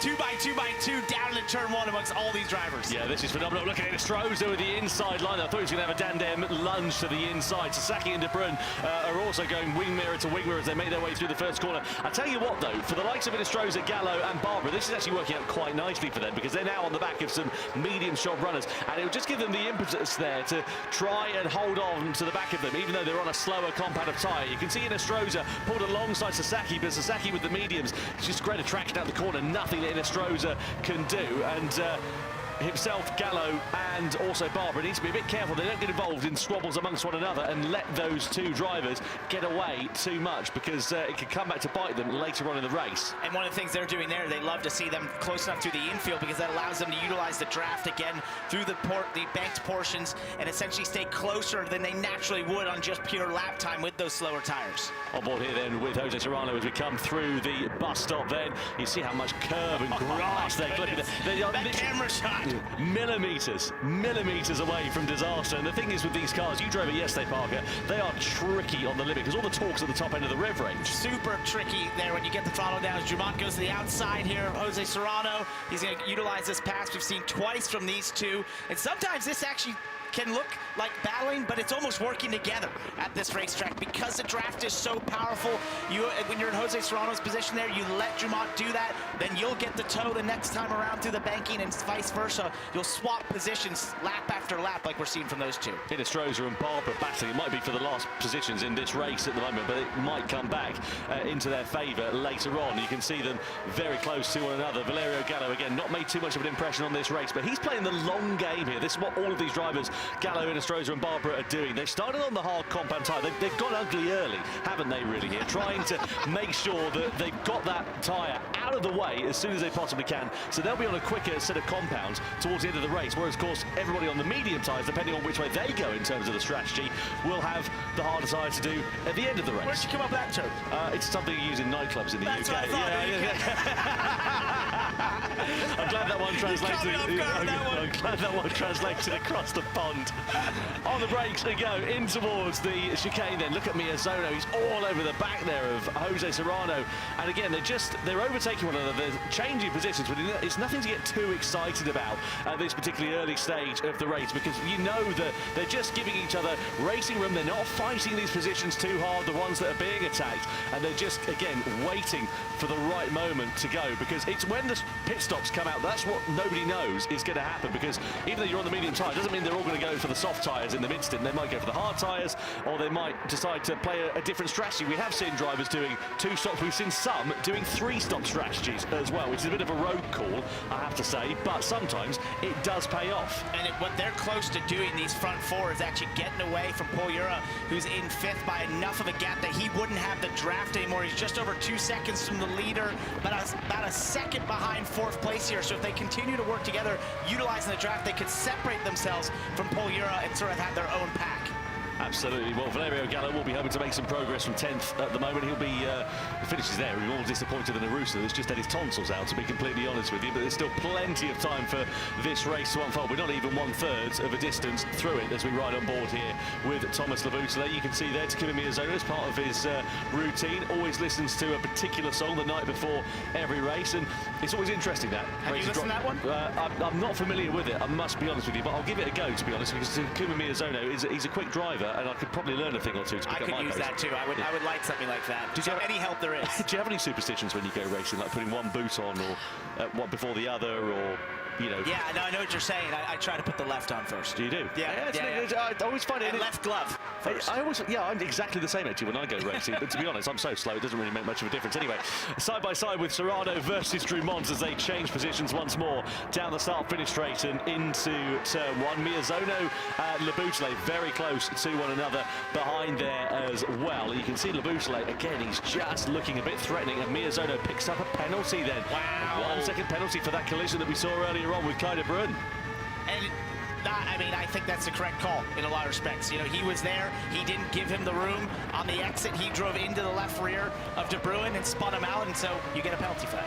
Yeah, it's a shame for De Bruyne because he's sort of spoiled his race there, really. I mean, he's on the coattails of the likes of Sasaki, etc., but it's not where he should be relative to the pace that we've seen for him, and that's how different these events can be. You know, last time out in Berlin, he was on for his first podium, and he was absolutely delighted with that after having fought for it for such a long time. And it's sort of hero to zero stuff here, this one as well. Now, for Takuma Miyazono, he's got that penalty, so he's going to drop behind Laboutelet, of course, but it might drop him even behind Pole Euro because they're not too far adrift, and that penalty zone is at the quickest point on this circuit. So we're coming through in towards it now. You'll see with the two yellow markers either side of the track, and you lose, of course, that 1 second in terms of the penalty time, but you also lose that time getting back up to speed there as well. So Laboutelet is going to fire past like Miyazono's just stuck the handbrake on. Wow. And there he goes. This is going to be a huge penalty. Yeah, so he drops down then behind Thomas Laboutelet, and where is Ure? He's right on his gearbox then, just a 1/10 of a second behind. Laboutelet's profited from it. He's up into 3rd place. Our first pit stop takes place, meanwhile. Inestrosa from 12th and last in this one has pitted from the hard tyres. Now, where does he go in this? Does he go for the mediums? Does he go for the soft compound of tyres? And crucially, when's he going to take some fuel on board as well? We're quite early into the race, so not really too much point, but this is the moment that cost Miyazono and also De Bruyne as well, and there's the penalty that Miyazono just served. And you can see there where Miyazono just went to the right at the same point that De Bruyne was going left. It's just a classic collision here, but he was definitely in the wrong, not giving him the racing room he needed. No doubt about it. Inestrosa then onto the medium with compound of tyres for his first of 2 pit stops at a minimum in this race. So he'll now be on the same tyres as the majority of the field in this one, but of course they'll be significantly fresher than everybody else at this stage in the race as well. You can see that there. 40% of the rear tyres are left pretty much for all of the drivers inside the top 10 that are on the hard compound of tyres, whereas Inestrosa, a brand new set of fresh mediums, they're going to feel so lovely compared to the hards he was on. And you know, in super speedway racing and NASCAR, when you race at Daytona, you want to pit in a pack because you want to utilize the draft. You don't want to be out there by yourself. I think this is very similar, that we'll see many of these drivers try to pit together because they're going faster utilizing that draft than they would be just by themselves. Even if you've got those better tires, you want to have to utilize the draft to turn really fast lap times. And you can see these drivers at the sharp end of this one here, Parker. Obviously, they're all working together at this point. They're in a race with their shoelaces tied to one another here at this point. But eventually, they're going to have to undo those shoelaces and start fighting. It's loads of time still left to go in this one. This is one of those races where you see 12 lead changes, and it's like, wow, that sounds awesome, but it's not the full story. They're working together, utilizing those lead changes to have the fastest lap times and not slow each other down. You can see exactly what it would mean for Jose Serrano if the checkered flag fell now, though. It would be another 6 points in his arsenal, and it would give him quite a commanding advantage as we go into the World Finals. And, you know, fair play, because he really would deserve it, but there's so much time left to go. And I suppose if you're the likes of Kilian Drummond and Thomas Laboutelet here, how do you play this in terms of your strategy for this race? Because do you follow what Serrano's doing in the hope that you'll keep track position? I would, personally. Just utilizing the draft, being able to follow him, knowing he's the fastest driver here, most likely the winningest driver of the season. You think, if I follow him, and with the draft, you don't know what could happen, what you could pull off in that final stint. So stay as close to him as you can. There's no reason to try something different when you're this close and have the draft in your favor. Just to give you an idea of the difference in pace between Angel Inestrosa and the sharp end of the field. Last time around, he was a 1:28.8. Which of course wasn't a full flying lap because he was out of the pits. That was an out lap for him over the course of that one. But just to give you an idea of the first sector, he was about a second or so clear of anybody else last time around. So really impressive stuff there for Jose Serrano, and we'll see what it means for him later on. Barbara and Gallo, they managed to extend those hard tyres a little bit later on. They've pitted a couple of laps after Angel Inestrosa here, which means their tyres, whichever they go on to, will be a couple of laps newer. So it'd be interesting to see how that works out for them, because we did see that in the Manufacturers' Cup earlier on this evening. I won't spoil the result for you if you haven't caught it. I do implore you to go to do it because the racing was spectacular. But we saw some drivers pitting early, and ultimately they ended up paying the price for that because they lost track position. They did, but if you can turn the fast lap times after this, especially on those tires, that's going to help you. The hard part is that these leaders are continuing to work together and utilizing this draft, and so that's just going to make it tougher, even if you're by yourself on better tires, to make up that time. Maybe as I look at some of the lap times, you can get close to their lap times, but to be faster than what you want when you're on those tires, to make up that time and make up some track position is going to be a really tall task. Yeah, no doubt about it. On board then we ride here with Thomas Laboutelet with that relatively clear view down towards the first corner. Drumont and Serrano, and again just keeping him honest at this race. Sasaki's picked up a penalty here. You can see that with the flashing red dot next to his name. Not quite sure what that is all about, but something to keep an eye on there for him, presumably because we didn't see anything come up. It'll be down to track limits, but he's coming into the pit lane at the end of this one. So he's the first of the medium shod runners, the drivers who started this race on the medium tyres, I should say, that has pitted then. So let's see how he plays this in terms of that strategy. But you can now see it's gone from what was a three-way fight up to a now five-way fight, because Miyazono and Yura are right in the picture here. Yeah, that penalty for Miyazono really pulled Yura back up into this front four cars, and now it's sort of a five-car train that leads this race right now, because he was about 2 seconds back from the leader, a second back from fourth, but when Miyazono got his penalty, he was able to utilize the draft with Miyazono to get back to this front pack, and now it's expanded to 5 cars in this lead pack. Yeah, let's see how these drivers are going to play this one. And as you said, you would imagine it'd be a case of follow the leader, whoever, you know, blinks first from I would this. think, but yeah. I haven't been right very often. Well, you know, I'm almost never right, to be completely honest with you. Down towards the braking zone we go of that chicane, threading the eye of a needle through there. So Sasaki went from the mediums to the hards then. So if you're the drivers that are up ahead of that, are you going to go and do the same? I suppose that's the risk though, isn't it? You go to the hard tyres and sort of deal with that pain in the middle stages of the race, which then would leave you the soft tyres at the end of it. But if you did the reverse of that, of course, that would leave you vulnerable at the end. So it's so difficult to work out how this is all going to work out. And obviously, you've got fuel to consider in this one. Whoever is, you know, might be saving fuel. If you're the likes of Thomas Laboutelet, you're just sitting there in the slipstream. Maybe you can do a bit of lifting, coasting, save a bit more fuel. Save maybe a couple of seconds on the pit stop, which could give you track position after it's all worked out. I have to think Laboutelet is doing that because I've watched him continually have the chance to go by Jose Serrano here, poke to the outside, and he chooses to stay right behind Jose Carazza on pit road right now, go into the hard tire, and I think that's, you know, for him, Laboutelet there riding, that's definitely his thought process as I'm in the lead pack. My advantage here would be how can I make that pit stop the shortest amount or not have to take much fuel at all by staying here in the draft and saving fuel. Yeah, more medium shot runners, Carazza and Cardinal going on to the hard compound then in the middle stint of this race. And you can see the drivers at the sharp end of this one, their rear tyres are now looking pretty second-hand. So you would imagine it's going to be this time around that they're going to be coming into the box. Let's see who decides to dart in. We're coming towards the chicane for the 13th time of asking. Threading it through there. You can see the throttle trace right there as he got towards the bus stop, just feathering it a little bit before they got to the braking zone, just sitting there right behind Drumont. Yeah, no doubt about it. They're surely going to have to come into the box then at the end of this lap. I think they're just going to be pretty much bound by circumstance then, really. And Drumont, as he is side by side here with Jose Serrano, there's a race into the pit lane here. He's trying to get track position to give him more position on the exit of the corner. Now, are they all going to follow the same strategy in terms of the tyres? Drumont, Serrano, Laboutelet, Miyazono, De Bruyne, all into the box for this one then, as well as Pol Yura.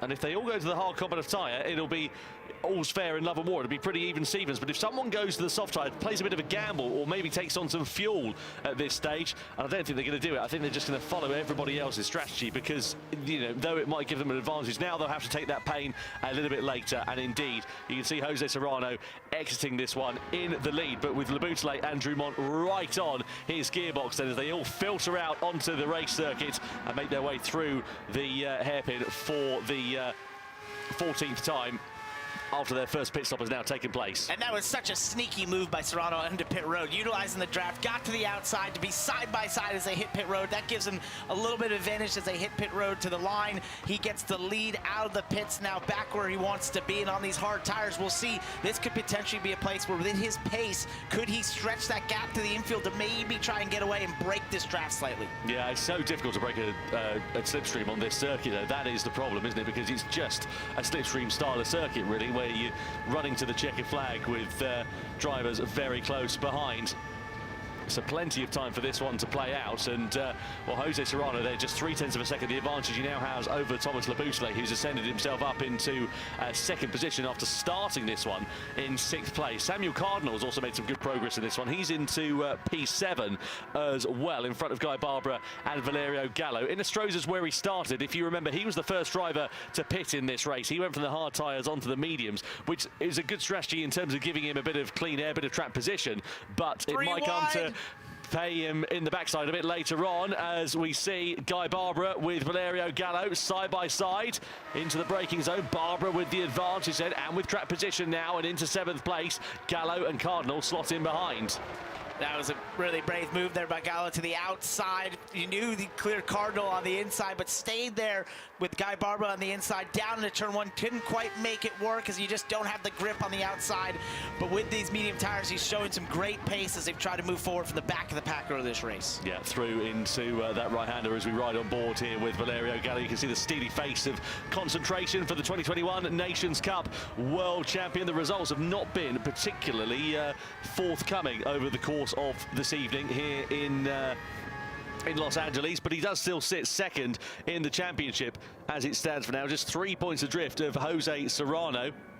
As we look at fact there for Guy Barbara at the bottom left-hand side of your screen, he's currently in P7, the leading medium-shod runner in this race. Just to remind you, Barbara, Gallo and Inestrosa all, of course, started this one on the hard tyres. They're now on the medium tyres in the middle stint. And Guy Barbara started driving Gran Turismo at 7 years old. I think I was the same age. Oh, yeah. It was just not this it would have been Gran Turismo 3. Yeah, it's so interesting how everyone's got a story when it comes down to Gran Turismo. You know, talking to some of the audience here in LA, everyone's, of course, had some experience with the Gran Turismo Championship as Leboutelet now gets a bootful of Jose Serrano into the back of him there through turn 1. That's left Drumont with the inside line and a possibility to try and attack as they go side by side into the hairpin. Serrano gets it back and into second position. Ura's there in the background ready to try and take profit as well as Sakuma Miyazono, but now it is Leboutelet that leads for the first time of asking in this race. And you can tell as we get past halfway here, things getting slightly more aggressive at this time.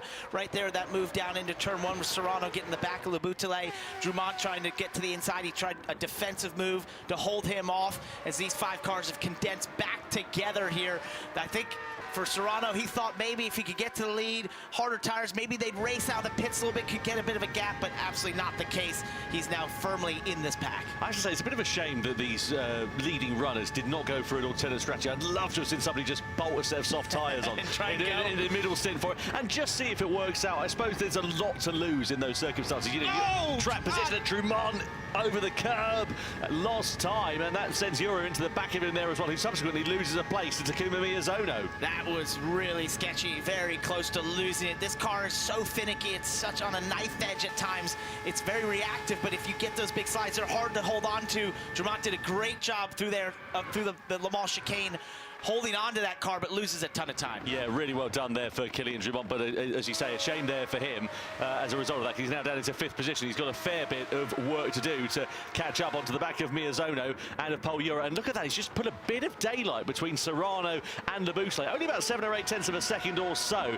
but just enough for them to not have to worry in their mirrors immediately behind. I don't think that means the top two are going to start attacking one another, but I wonder if they might be able to use that, get a bit of impetus, start working together now to build out a cushion over the likes of Miyazono, Jura and Drumont. Yeah, they enjoyed seeing that from Drumont there with that check up into Paul Jura, and it slowed up enough that Miyazono was able to go by there and give them just this little bit of gap. So they're starting to think at these points, maybe we can get a gap, but you just know if you don't make it happen through the infield, that draft will condense you all back together. As Jose Serrano there with a bit of a lead over Le Boutelet. They're not quite drafting the way we saw earlier between him and Drumont. Yeah, he's starting to pull the pin now a bit, isn't he, here, Jose Serrano? And I wonder if that could prove to be a good move, because if he's able to get a bit of an advantage and a bit of track position, that would be a very welcome result. And I'd say his track position in terms of just, again, not having to worry about the immediacy of what's going on behind you in your mirrors. But I suppose the converse to that is if you start beginning to push, it means you're going to start needing to save fuel. And of course, he's going to be expending more fuel because he hasn't got the slipstream like all of the other drivers stuck in that train behind.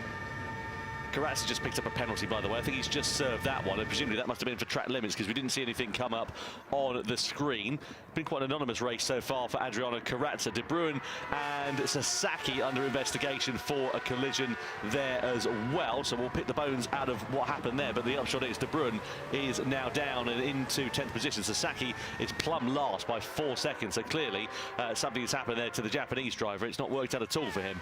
And you think for Serrano and Le Boutelet, they thought maybe they could get away. I'm starting to see that opportunity decrease right here as Miyazono gets back. Paul Jura getting up there as well, and so I just think they were in that zone of maybe potentially doing such a thing, but it's starting to look like it's going to condense back together like we've seen majority of these race amongst these 5 cars being so in a very tight pack. So put me in the cockpit of these cars at the moment here then, Parker, because obviously we're at a bit of a quieter phase of the race. You know, in terms of the on-track action, they're not exactly dive-bombing each other at every corner. If you're Thomas Le Boutelet, Takuma Miyazono, etc., you're sitting behind the drivers in the lead of this race. What's going through your mind? How are you planning your sort of final third? I think at this time, you're obviously assessing your competitors. Where do you think they're better than you? Where do you think that you could work and improve, but a little bit, and also knowing when are they going to make that first move to get on those soft tires? When does that happen? Do you follow them? Do you try to do something different? Most likely you want to just follow the leader to get on those softs immediately, not let them get away. And so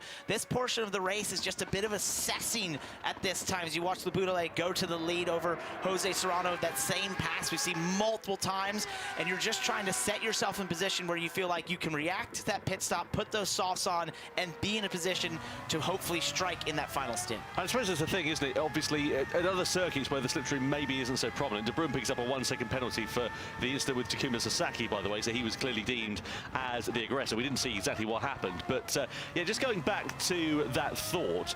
So I suppose if you're the likes of, you know, Kylian Drumont, for example, you're at the back of this train at the moment. I mean, if you try and do the undercut and stick a set of soft tyres on before everybody else, sure, it might give you a bit of track position. Maybe you come out in clean air during your pit stop, and it gives you that track position to be able to take advantage when everybody else makes their pit stop. But the problem is, it'll leave you so vulnerable at the end of the race because the slipstream is so powerful at this circuit. It's just not worth that gamble. Yeah, the only way to avoid the slipstream or to try to combat it is just to be really good to the infield, right? And that's just typical of Daytona Road Course. No matter what you're racing, that's always the case. You try to do all the hard work to the infield to get away, to not allow the driver behind to have the easy work of utilizing the draft through the banking sections. But it's just such a tall task, and if you go earlier onto those softs and put yourself at a grip deficit, you're most likely not going to be able to hold them off down through the oval portions. Side by side here with Serrano versus Le Boutelet. Le Boutelet was leading across the line. Serrano now back in front by the time we get down in towards T1. Look at Valerio Gallo, who's making a great ascension through the field. He's closed the deficit down to these hard shod runners, and he's really making hay whilst the sun shines. It's exactly what he needs to do, because those medium tyres are going to start to come towards the end of their useful shelf life a bit sooner than these hard tyres, and he's got, of course, a pace advantage of about 0.6, 0.7 of a second or so, and he's really taking profit of it here, is Valerio Gallo. He's made his way up through the field, up into 5th position. And he needs to do that, really, because if he wants track position, this is exactly how to do it while the field is all closed up. This has been an awesome drive by him from the back of the pack, using an alternate strategy, getting on those mediums when these drivers are on the hards, and joining this front pack that now puts him in great position if he can hang on here to when you go and put those softs on. He's now in the fight for the lead. We talked about before the race, maybe he had to think about just how do I get in position to get some points. He's already done that if he can hold on to this position. Now it's about being a part of the conversation for the win, because you're just a couple cars behind, and we've seen how quickly people go from being the leader or second place to third to fourth and vice versa. Yeah, and also as well, they've done the hard tyres, haven't they? Valerio Gallo, Rosa, Guy Barbara. So they've already gotten that phase of the race out of the way. So if he can get track position, there is a battle de facto for the race win, essentially, because he'll be on the same compound of tyres at the end of this one. The disadvantage may be if he's expended a bit more fuel. Look at this, he's now kicking off. Miyazono lunging to the inside. Serrano and Jura also going 2 by 2 through the exit of turn 1. That's opening the door here for Valerio Gallo. Is going to get a bit messy here as we come in towards the hairpin bend. Drumont's ready to try and pick his pocket there as well. Gallo's in the middle of a bit of a sandwich here, and he might come off second best, but manages to get himself now alongside Drumont for the exit of the corner as Serrano bails out of that battle as we come and flick it through the left-hander. Gallo's going to have the inside line in the grip under braking, gets himself through and into 4th place. That was an amazing bit of driving from all of those concerned in the first sector, because it looked like it could have got pretty ugly, that one. And it put them all 3 wide in 2 consecutive corners, and Serrano was the big loser of all this, being on the outside there of turn 3, the International Horseshoe. There's just no grip, especially if you're forced to the 3rd groove right there. He couldn't get accelerating, falls all the way back to 6, and has really been at the front 2 positions most of this race. He has serious work ahead of him. Yeah, amazing job from all of those drivers. And for Valerio Gallo, yeah, he says he plays for fun, which helps him not get overloaded with training. I've known Valerio for quite a long time now, and he is one of the most calm, cool and collected characters in the Gran Turismo World Series, and also one of the most competitive. He knows how to pilot one of these machines, and he just does it for the absolute sheer joy of racing. Look at Jura all over the back here of Miyazono, but Gallo's coming through like a storm, pulls to the high side, goes to the outside. That's going to leave him a bit vulnerable, but he's got so much grip under braking, he's able to pull alongside Jura, and I think he's just going to have to bow out of it on the exit of turn 1, which he does so. But if that doesn't show you the difference in performance between worn medium and worn hard tyres, I don't know what will. Like I said, the only question mark for Valerio Gallo is, has he expended more fuel relative to those drivers in front of him, because it might cost him a bit later on when they start making their final pit stops and have to take fuel on board. Let's have a look here at Miyazono then, Serrano and Labutale. This is going down towards turn 1. And Miyazono with his lunge to the inside of Jose Serrano at the start of this most recent lap. He's now just dropped down to 3rd place because Paul Jura is through and into 2nd. There's no safe place in this top 5. It's just constant movement, constant actions. They're all moving around and jockeying for position, utilizing the draft and firing it down the inside of certain corners, putting people in awkward positions. As this is an awkward one right here. You got to bow out of it right here. You can't go side by side through the bus stop. It's just not possible in the X 2019. You'll be way slower than you want to be on the exit. Blink and you'll miss it sort of stuff. The medium shot runners have pulled a bit of a blinder in this race, actually, to be honest, because they started on the hard tyre, they got that phase out of the way, and now they're really taking profit because the field hasn't spread out like you might see in a more traditional style circuit, because of course the slipstream is just so powerful and the drivers just sitting in all of those trains. They've really been able to take profit in this mid-stage. It's brought a lot of them right into contention. As we're on board here, Valerio Gallo, who looks to the outside right now, his right rear tire is really worn, so it's gonna be about how long can he hold on. Oh, it's so tight too there. It's so tough to be side by side. Both competitors have to work together as they go down into the International Horseshoe. A bit of contact. That was Gallo getting 2 for the price of 1, going down into there as well. He went from 5th place up into 3rd place at the expense of Miyazono. Guy Barbara's there ready as well. This is going to start getting pretty scrappy before too long, and someone I'm sure is going to come off second best. We flick it through into the right-hander. Serrano's on the inside of Guy Barbara for 5th position. Gallo's there in 4th place. He looks pretty safe there for now, but as we come in towards the left-hander and come onto the banking, now we're going to start seeing the slipstream, and now we're going to see Guy Barbara getting right into contention for this one. Inestrosa, Cardinal and De Bruin, by the way, have all gone onto the soft tyres for their final stint in this race. They'll have taken fuel on board for that pit stop there as well. Through the bank left-hander we go as we head down in towards the Le Mans chicane. 2 by 2 at the sharp end of this one for the lead. Labutale versus Paul Jura. Into the braking zone we go. Labutale, the victor on that occasion. He holds on to the sharp end of this race. And what was a 5-car pack has extended into a 7-car pack here as we get towards this final pit stop for the soft tires, happening any moment here.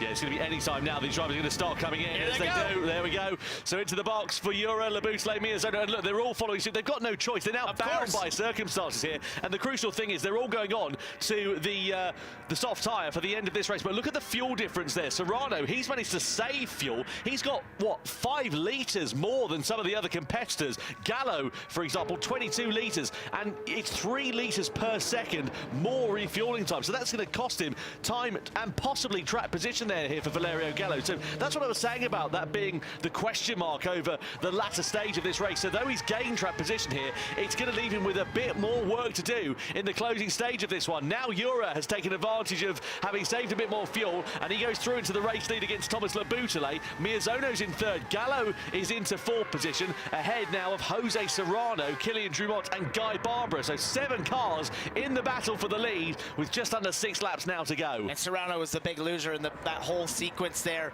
through the end of that last stint. He just lost that track position through the altercation down to turn 1, and now fighting for 5th here on the inside, back onto the banking through turn 6. He holds on to that over Guy Barbara, but he's got some serious work to do to get back to the pointy end of this field. It's going to be a tall task to navigate himself back up to that lead pack. They've got a bit of a gap now, and then make some passes. Yeah, it's starting to splinter off here, hasn't it, really, from being that 7-car battle. It's sort of gone from a 7-car down to 1 4-car battle, and then you've got that gap of about 7/10 of a second. But it takes that one moment, that one mistake, and it goes from that 4 right back up to that 7-car battle, especially if these top 4 start squabbling amongst one another. If they start knocking 7 bells out of each other, then you've got well, you've seen that a bunch this race. Exactly, that's what I mean. You've got a real battle on your hands. And I have to say, Valerio Gallo, I thought he was going to lose a bit of track position here, courtesy of having less fuel on board, but it's worked out really nicely for him. So maybe he underfueled his final stint. Maybe he's took a bit less fuel on board, and he's calculated this one a bit more accurately than some of his other competitors,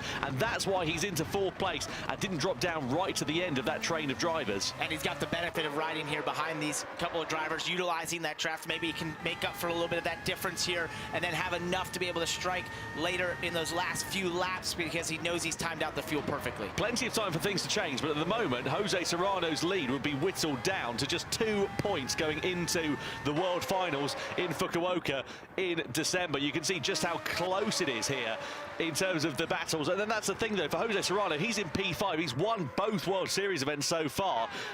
But you can see just what a difference it would make if he only gets 2 points on the board here tonight. 25 laps in this race, 8 cars in the lead pack right now. This is anyone's race, especially if they get to start dicing it up and side by side anytime.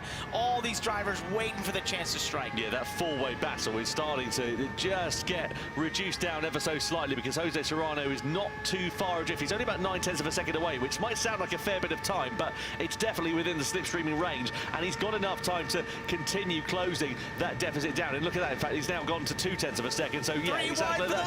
Yeah, Miyazono to the outside, Labusle in the middle, Jura on the inside, Gallo's there ready to try and pick his pocket as well. In we go to the first turn, Jura on the inside, Labusle on the outside then here, side by side with Serrano versus Miyazono in the background for position as well. Oh, Miyazono with a big lunge to the inside, contact, bang, into the side of Labusle. Serrano's going to get shoveled to the curb on the outside. That's going to cost him drive. It's going to cost him a place to Valerio Gallo and also Guy Barbara there as well. Miyazono's now through into second as we ride on board with him. Barbara is on the outside here. Well, I thought it might be a couple more laps before the gloves started to come off, but, well, they've come off and they're throwing the kitchen sink in it already. Say, elbows out here right now as we go through the infield, and oh, a little bit into Barbara there from Drummond. Just a hip check as they got onto the banking right now. 3 wide here for the 4th position, and Serrano watches all this, just trying to navigate through it. He continues to lose positions. Yeah, England Strohs is coming right into play for this one here as well. Guy Barbara is about 8/10 of a second off the back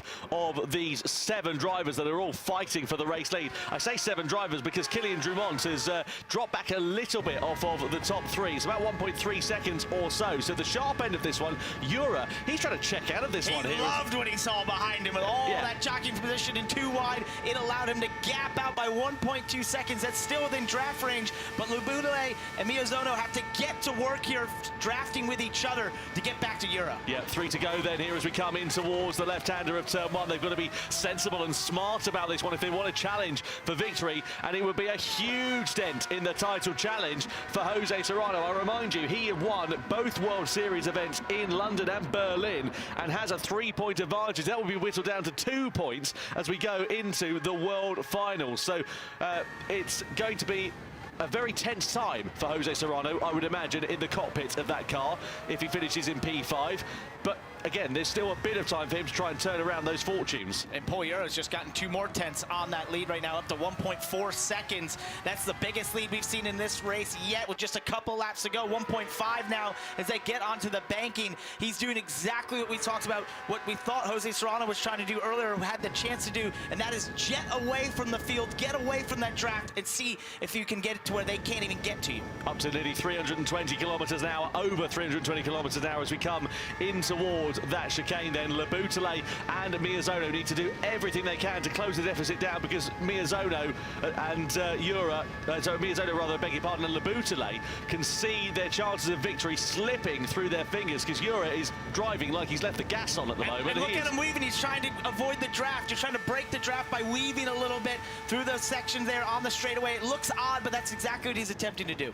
Yeah, coming down in towards turn 1 then. So through to that left-hander we go. And it's ebbed and flowed so much for this race, hasn't it? Valerio Gallo was a little bit loose there in the first corner. That might leave him vulnerable to attack from Angelina Stroza. So Gallo's challenge for victory looks to have faltered somewhat in the closing stages, as it now has ebbed and flowed just a little bit more. And from what was a 7, nearly 8 car scrap a couple of laps ago, it's now reduced down to, well, one driver who's got a lead of about a second or so. Then you've got Miyazono and Lubutale involved in their own scrap with one another, and you wonder again whether fuel might be coming into it. I mentioned about Valerio Gallo maybe under fueling a bit. Look at that, he's got 9 litres relative to some other drivers in front of him who've got 13, 14 litres, so they might be able to push that bit harder in the closing stages of this race. Yeah, he didn't want all that tossing about that we had there, where they're running into each other and messing around. It really broke up the draft for him and put him in a position where he had to be not able to utilize the draft to stay up there track position wise, and so it's fallen back to 6. It just hasn't quite worked out. Yeah, Paul Ura's played an absolute blinder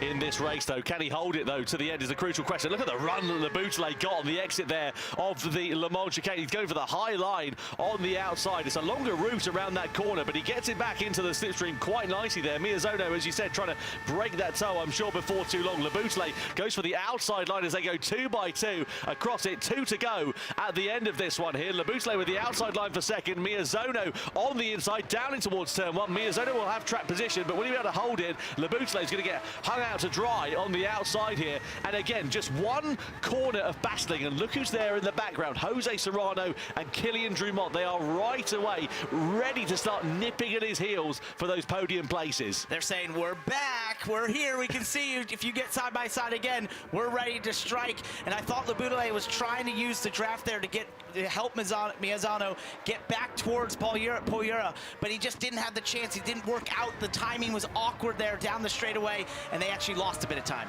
Yeah, so through on towards the banking we go once more. Here is Jose Serrano, the man who has dominated the GT World Series and the Nations Cup. You can see his compatriot at the sharp end of this race, just a second or so down the road, and you wonder whether the chance of victory has slipped through Jose Serrano's fingers here this evening in Los Angeles, because he's sitting P4. Anything can happen, but it's a tall order to be able to close that deficit down on a circuit as tricky and as reliant on the slipstream as this one, especially with the other drivers in front also having the advantage of that slipstream. So we come round the final corner, we come across the timing line, ready to start the final lap of racing in the Nations Cup. It's Jura, Miyazono, Lubutale, Serrano, Drumont, all separated by a very small margin in this battle for victory here at Daytona. Who will be claiming the checkered flag? And they just cut a half second out of that lead for Jura right now. They're going to be right on his tails. They get back to the banking if they can stay right here. So Lubutale into Miyazono. Oh my goodness! Miyazono gets spun round. Lubutale is hit into the side there as well by Kylian Drumont on the exit of the corner, so the Frenchman's race has really come undone, and you would imagine there's going to be a penalty coming the way of Thomas Lubutale. It's opened the door, though, for Drummond. His compatriot walks straight through on the inside. And Miyazono, the big loser in all of that, is he's dropped down into 5th place. And it's somewhat spread the field out in this battle for the victory then here. Ura's gap is now up to over a second with his compatriot, Jose Serrano, just a second or so down the road. Can Serrano invent something in the final sector of this race to challenge against Pol Ura's lead? It's going to happen all down here at the Le Mans chicane. It's all about how you get through here. If it's clean and up to stuff, he'll be just fine here, just under a second lead, but still, even with that 8/10, 7/10, he should be fine. Le Bousselet with a 3-second penalty. That's his race done, and any chance of points going completely out of the window here tonight. What a shame there for Le Bousselet, an even bigger shame though for Takuma Miyazono, who lost out on a chance of challenging for that win. No such bother though for Pol Ura. He comes across the timing line to take a commanding victory. Pol Ura wins World Series 3 in the Nations Cup here in Los Angeles ahead of Jose Serrano. It's a Spanish 1-2 in LA ahead of Kylian Drummond, who completes the podium. What an absolutely phenomenal drive, and Jose Serrano extends his lead in the championship. If you remember, in the mid-stage of that race, we were talking about Jose Serrano in 5th place, possibly seeing his championship lead whittled down to just 2 points. He's managed to extend it against all the odds. What a comeback by him through all those closing laps and navigating a lot of contact amongst many drivers, the draft. But what a drive by Pol Ura there to get to the lead and not relinquish it at all. Kept that gap just big enough. It looked like it was going to close up in that final lap, but when Miyazono got spun, that gave him the gap that he needed to get away. And what a great day for the Spaniards. Absolutely amazing job from Jose Serrano and also from Pol Ura as well to take a commanding victory. That was phenomenal. You can see what it means to him. Look at the exhaustion on his face. He really gave it his all here. And you can also see Angel Nostroza, Spanish speaker, Chilean driver, of course, coming up to congratulate the two Spaniards. Dominant performance from both of those guys here this weekend. And I have to say, going into the final phase of that race, it was anybody's guess as to how it was going to work out. But the deciding factor really was what happened between Le Bousselet and Miyazono. That spread the field out so much and just removed about 3 competitors in that battle for the win. They had cut a half a second in that lap, leading to the final lap. They were right there. They were in drafting contention. They could have been right in the position to utilize the draft to make the pass there down in the Le Mans chicane. And with them getting together, it just took away any of that opportunity.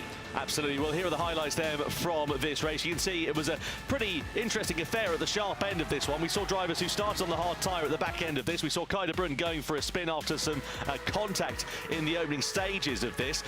We saw lots of battles for position and lots of changes for the lead as well. But there's nothing to get too excited about because, again, they were all sort of keeping their powder relatively dry, waiting for those pit stop phases to work out. And I love that move by Serrano in that first pit stop. It was cheeky, wasn't it? Sneaky to the outside, and then was able to take the lead on the exit of the pits. Yeah, phenomenal job there from those guys. And as we came towards the final third of the race, that's where things really started to hot up for the likes of Gallo, Barbara and Nostroza. The strategy that they called actually worked absolutely brilliantly because they were on the medium tyres whilst everyone else was on the hards in the mid-phase of it. And then they all ended up on the soft tyres in the closing stages of the race. It started to get a bit aggressive. We saw Miyazono having a bit of contact there with Thomas Le Bousselet. Serrano got hung out to the dry on the outside. In the final phase, when everybody was on the soft tyres, we had at one point a nearly 8-car scrap in the battle for the win, and this was Le Bousselet, bang, into the side of Takuma Miyazono, spinning him out of contention for the win. Ura going through to take a commanding victory ahead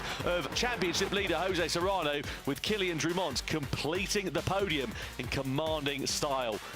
What a great drive from Pol Ura. Absolute delight from the Spaniard and no surprise at all. A maximum 6 points he scores here tonight in Los Angeles ahead of Jose Serrano, who will extend his lead now in the championship up to 17 points with just 1 round remaining, the World Finals in Fukuoka.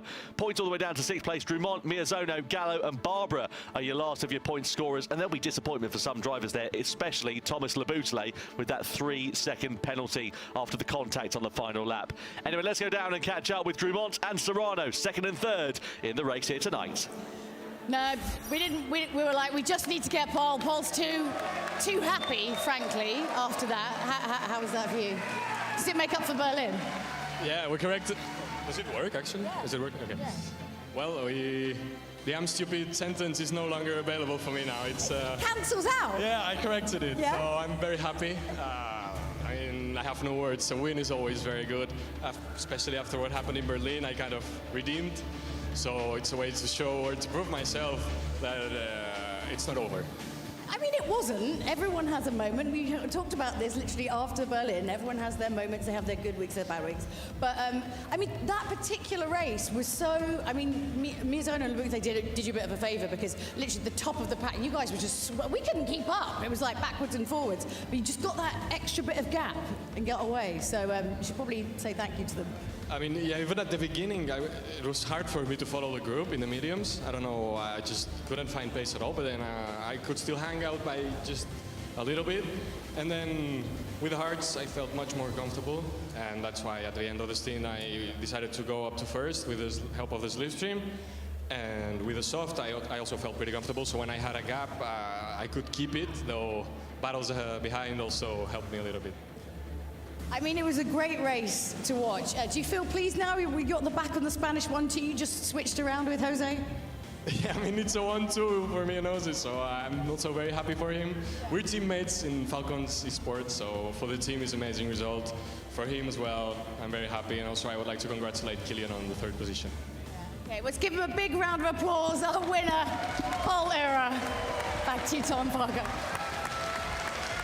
Amazing job from Pol Ura, his first win of the season, and here are the point rankings then after 3 rounds of GT World Series in 2025.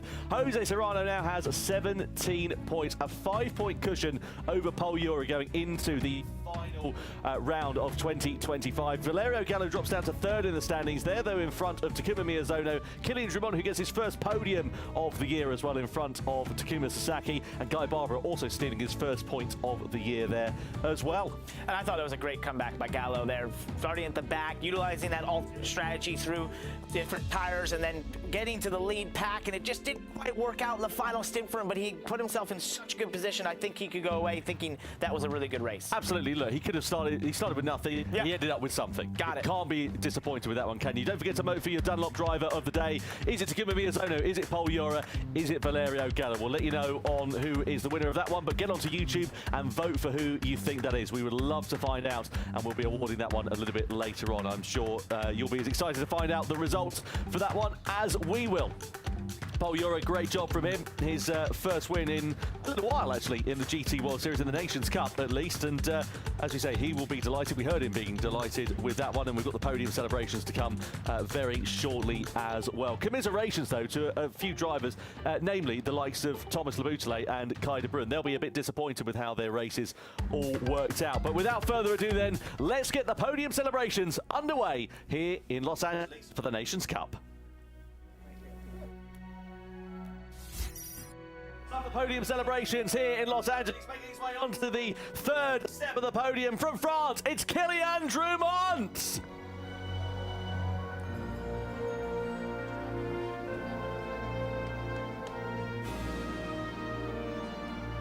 Second place in the Nations Cup. Please welcome onto the stage from Spain, Jose Serrano.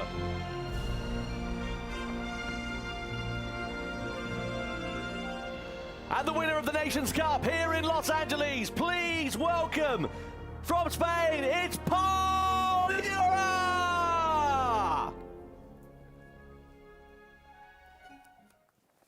Now, ladies and gentlemen, your respect, please, for the national anthem of our winning nation for Spain.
The national anthem of Spain plays out for Pol Euro, the winner of Gran Turismo World Series 3 here in Los Angeles.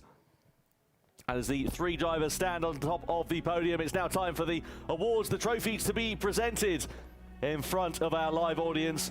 Went on New from Sony Interactive Entertainment makes their way on to the stage to award the third place trophy to France's Kylian Drumont.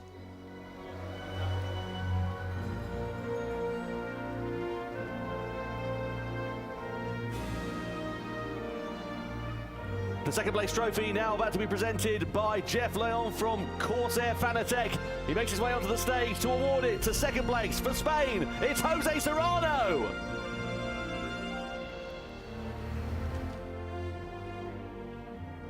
And the winner's trophy is presented by the Gran Turismo Series producer Kazunori Yamauchi as he makes his way onto the stage to present it to Spain's Pol Euro!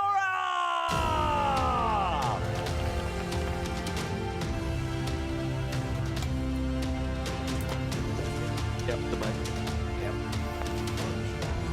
That's money.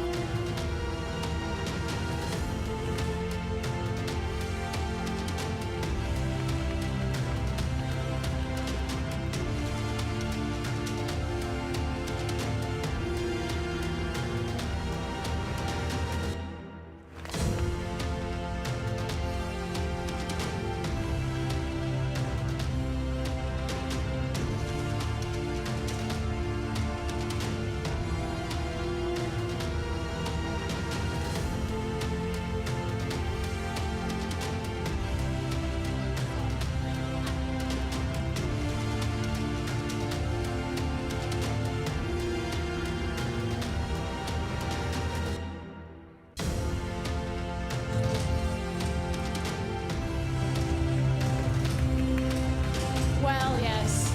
All anyone ever wants in life is vindication! That was amazing. I mean, like I said, we do like a little bit of spice in our races, and as always, I'm right. That was really cool, really cool. Pol Euro there did a great job. That was awesome to see. I had so much fun. This was cool. The racing was so intense tonight. Unbelievable. Yeah, we always say the cars might not be real, but the racing really is. And what an amazing debut for your GT World Series. I know, that was a lot of fun. Thank you to all the fans in LA for showing out. We appreciate it. It was absolutely awesome to see this crowd. I love to see America enjoying racing of all forms. This was super cool. Well, as you can see, that was the end of round 3. There's still everything to play for because, of course, the grand finals will be happening in Fukuoka. We are so excited to take you there. Don't forget, you can still get your tickets now. You don't really need an excuse to go to Japan, but if you do need one, this is the one. It's perfect. A great reason. Great. You're all invited. You should all come, okay? Come on out. Yeah, come on out. We've had a great day racing. Any kind of final thoughts before we go? Yeah, just an amazing racing, you know, from Nations Cup, Manufacturers Cup. It was all brilliant, as it always is in the GT World Series. Just continues to deliver. I cannot wait for the World Final. It set us up an absolute treat. It's going to be great. Thank you to Gran Turismo for inviting me to do this. Yeah. I appreciate filling in for Jimmy. It's tough shoes to Let's give fill. a big shout for Parker, stepping in I had for a lot of Jimmy. fun. Thank you all. Great job. This was super cool. And the racing was just amazing. The drivers really rose up and put on an incredible show across all the races tonight. It was amazing to see how close they were. Some of the battles, the decisions made. Absolutely awesome. Well, we have loved having you here. Los Angeles, I've got to say, you've been spectacular as an audience. Give yourself a round of applause. We will see you next time for the grand finals in Fukuoka, Japan. Bye.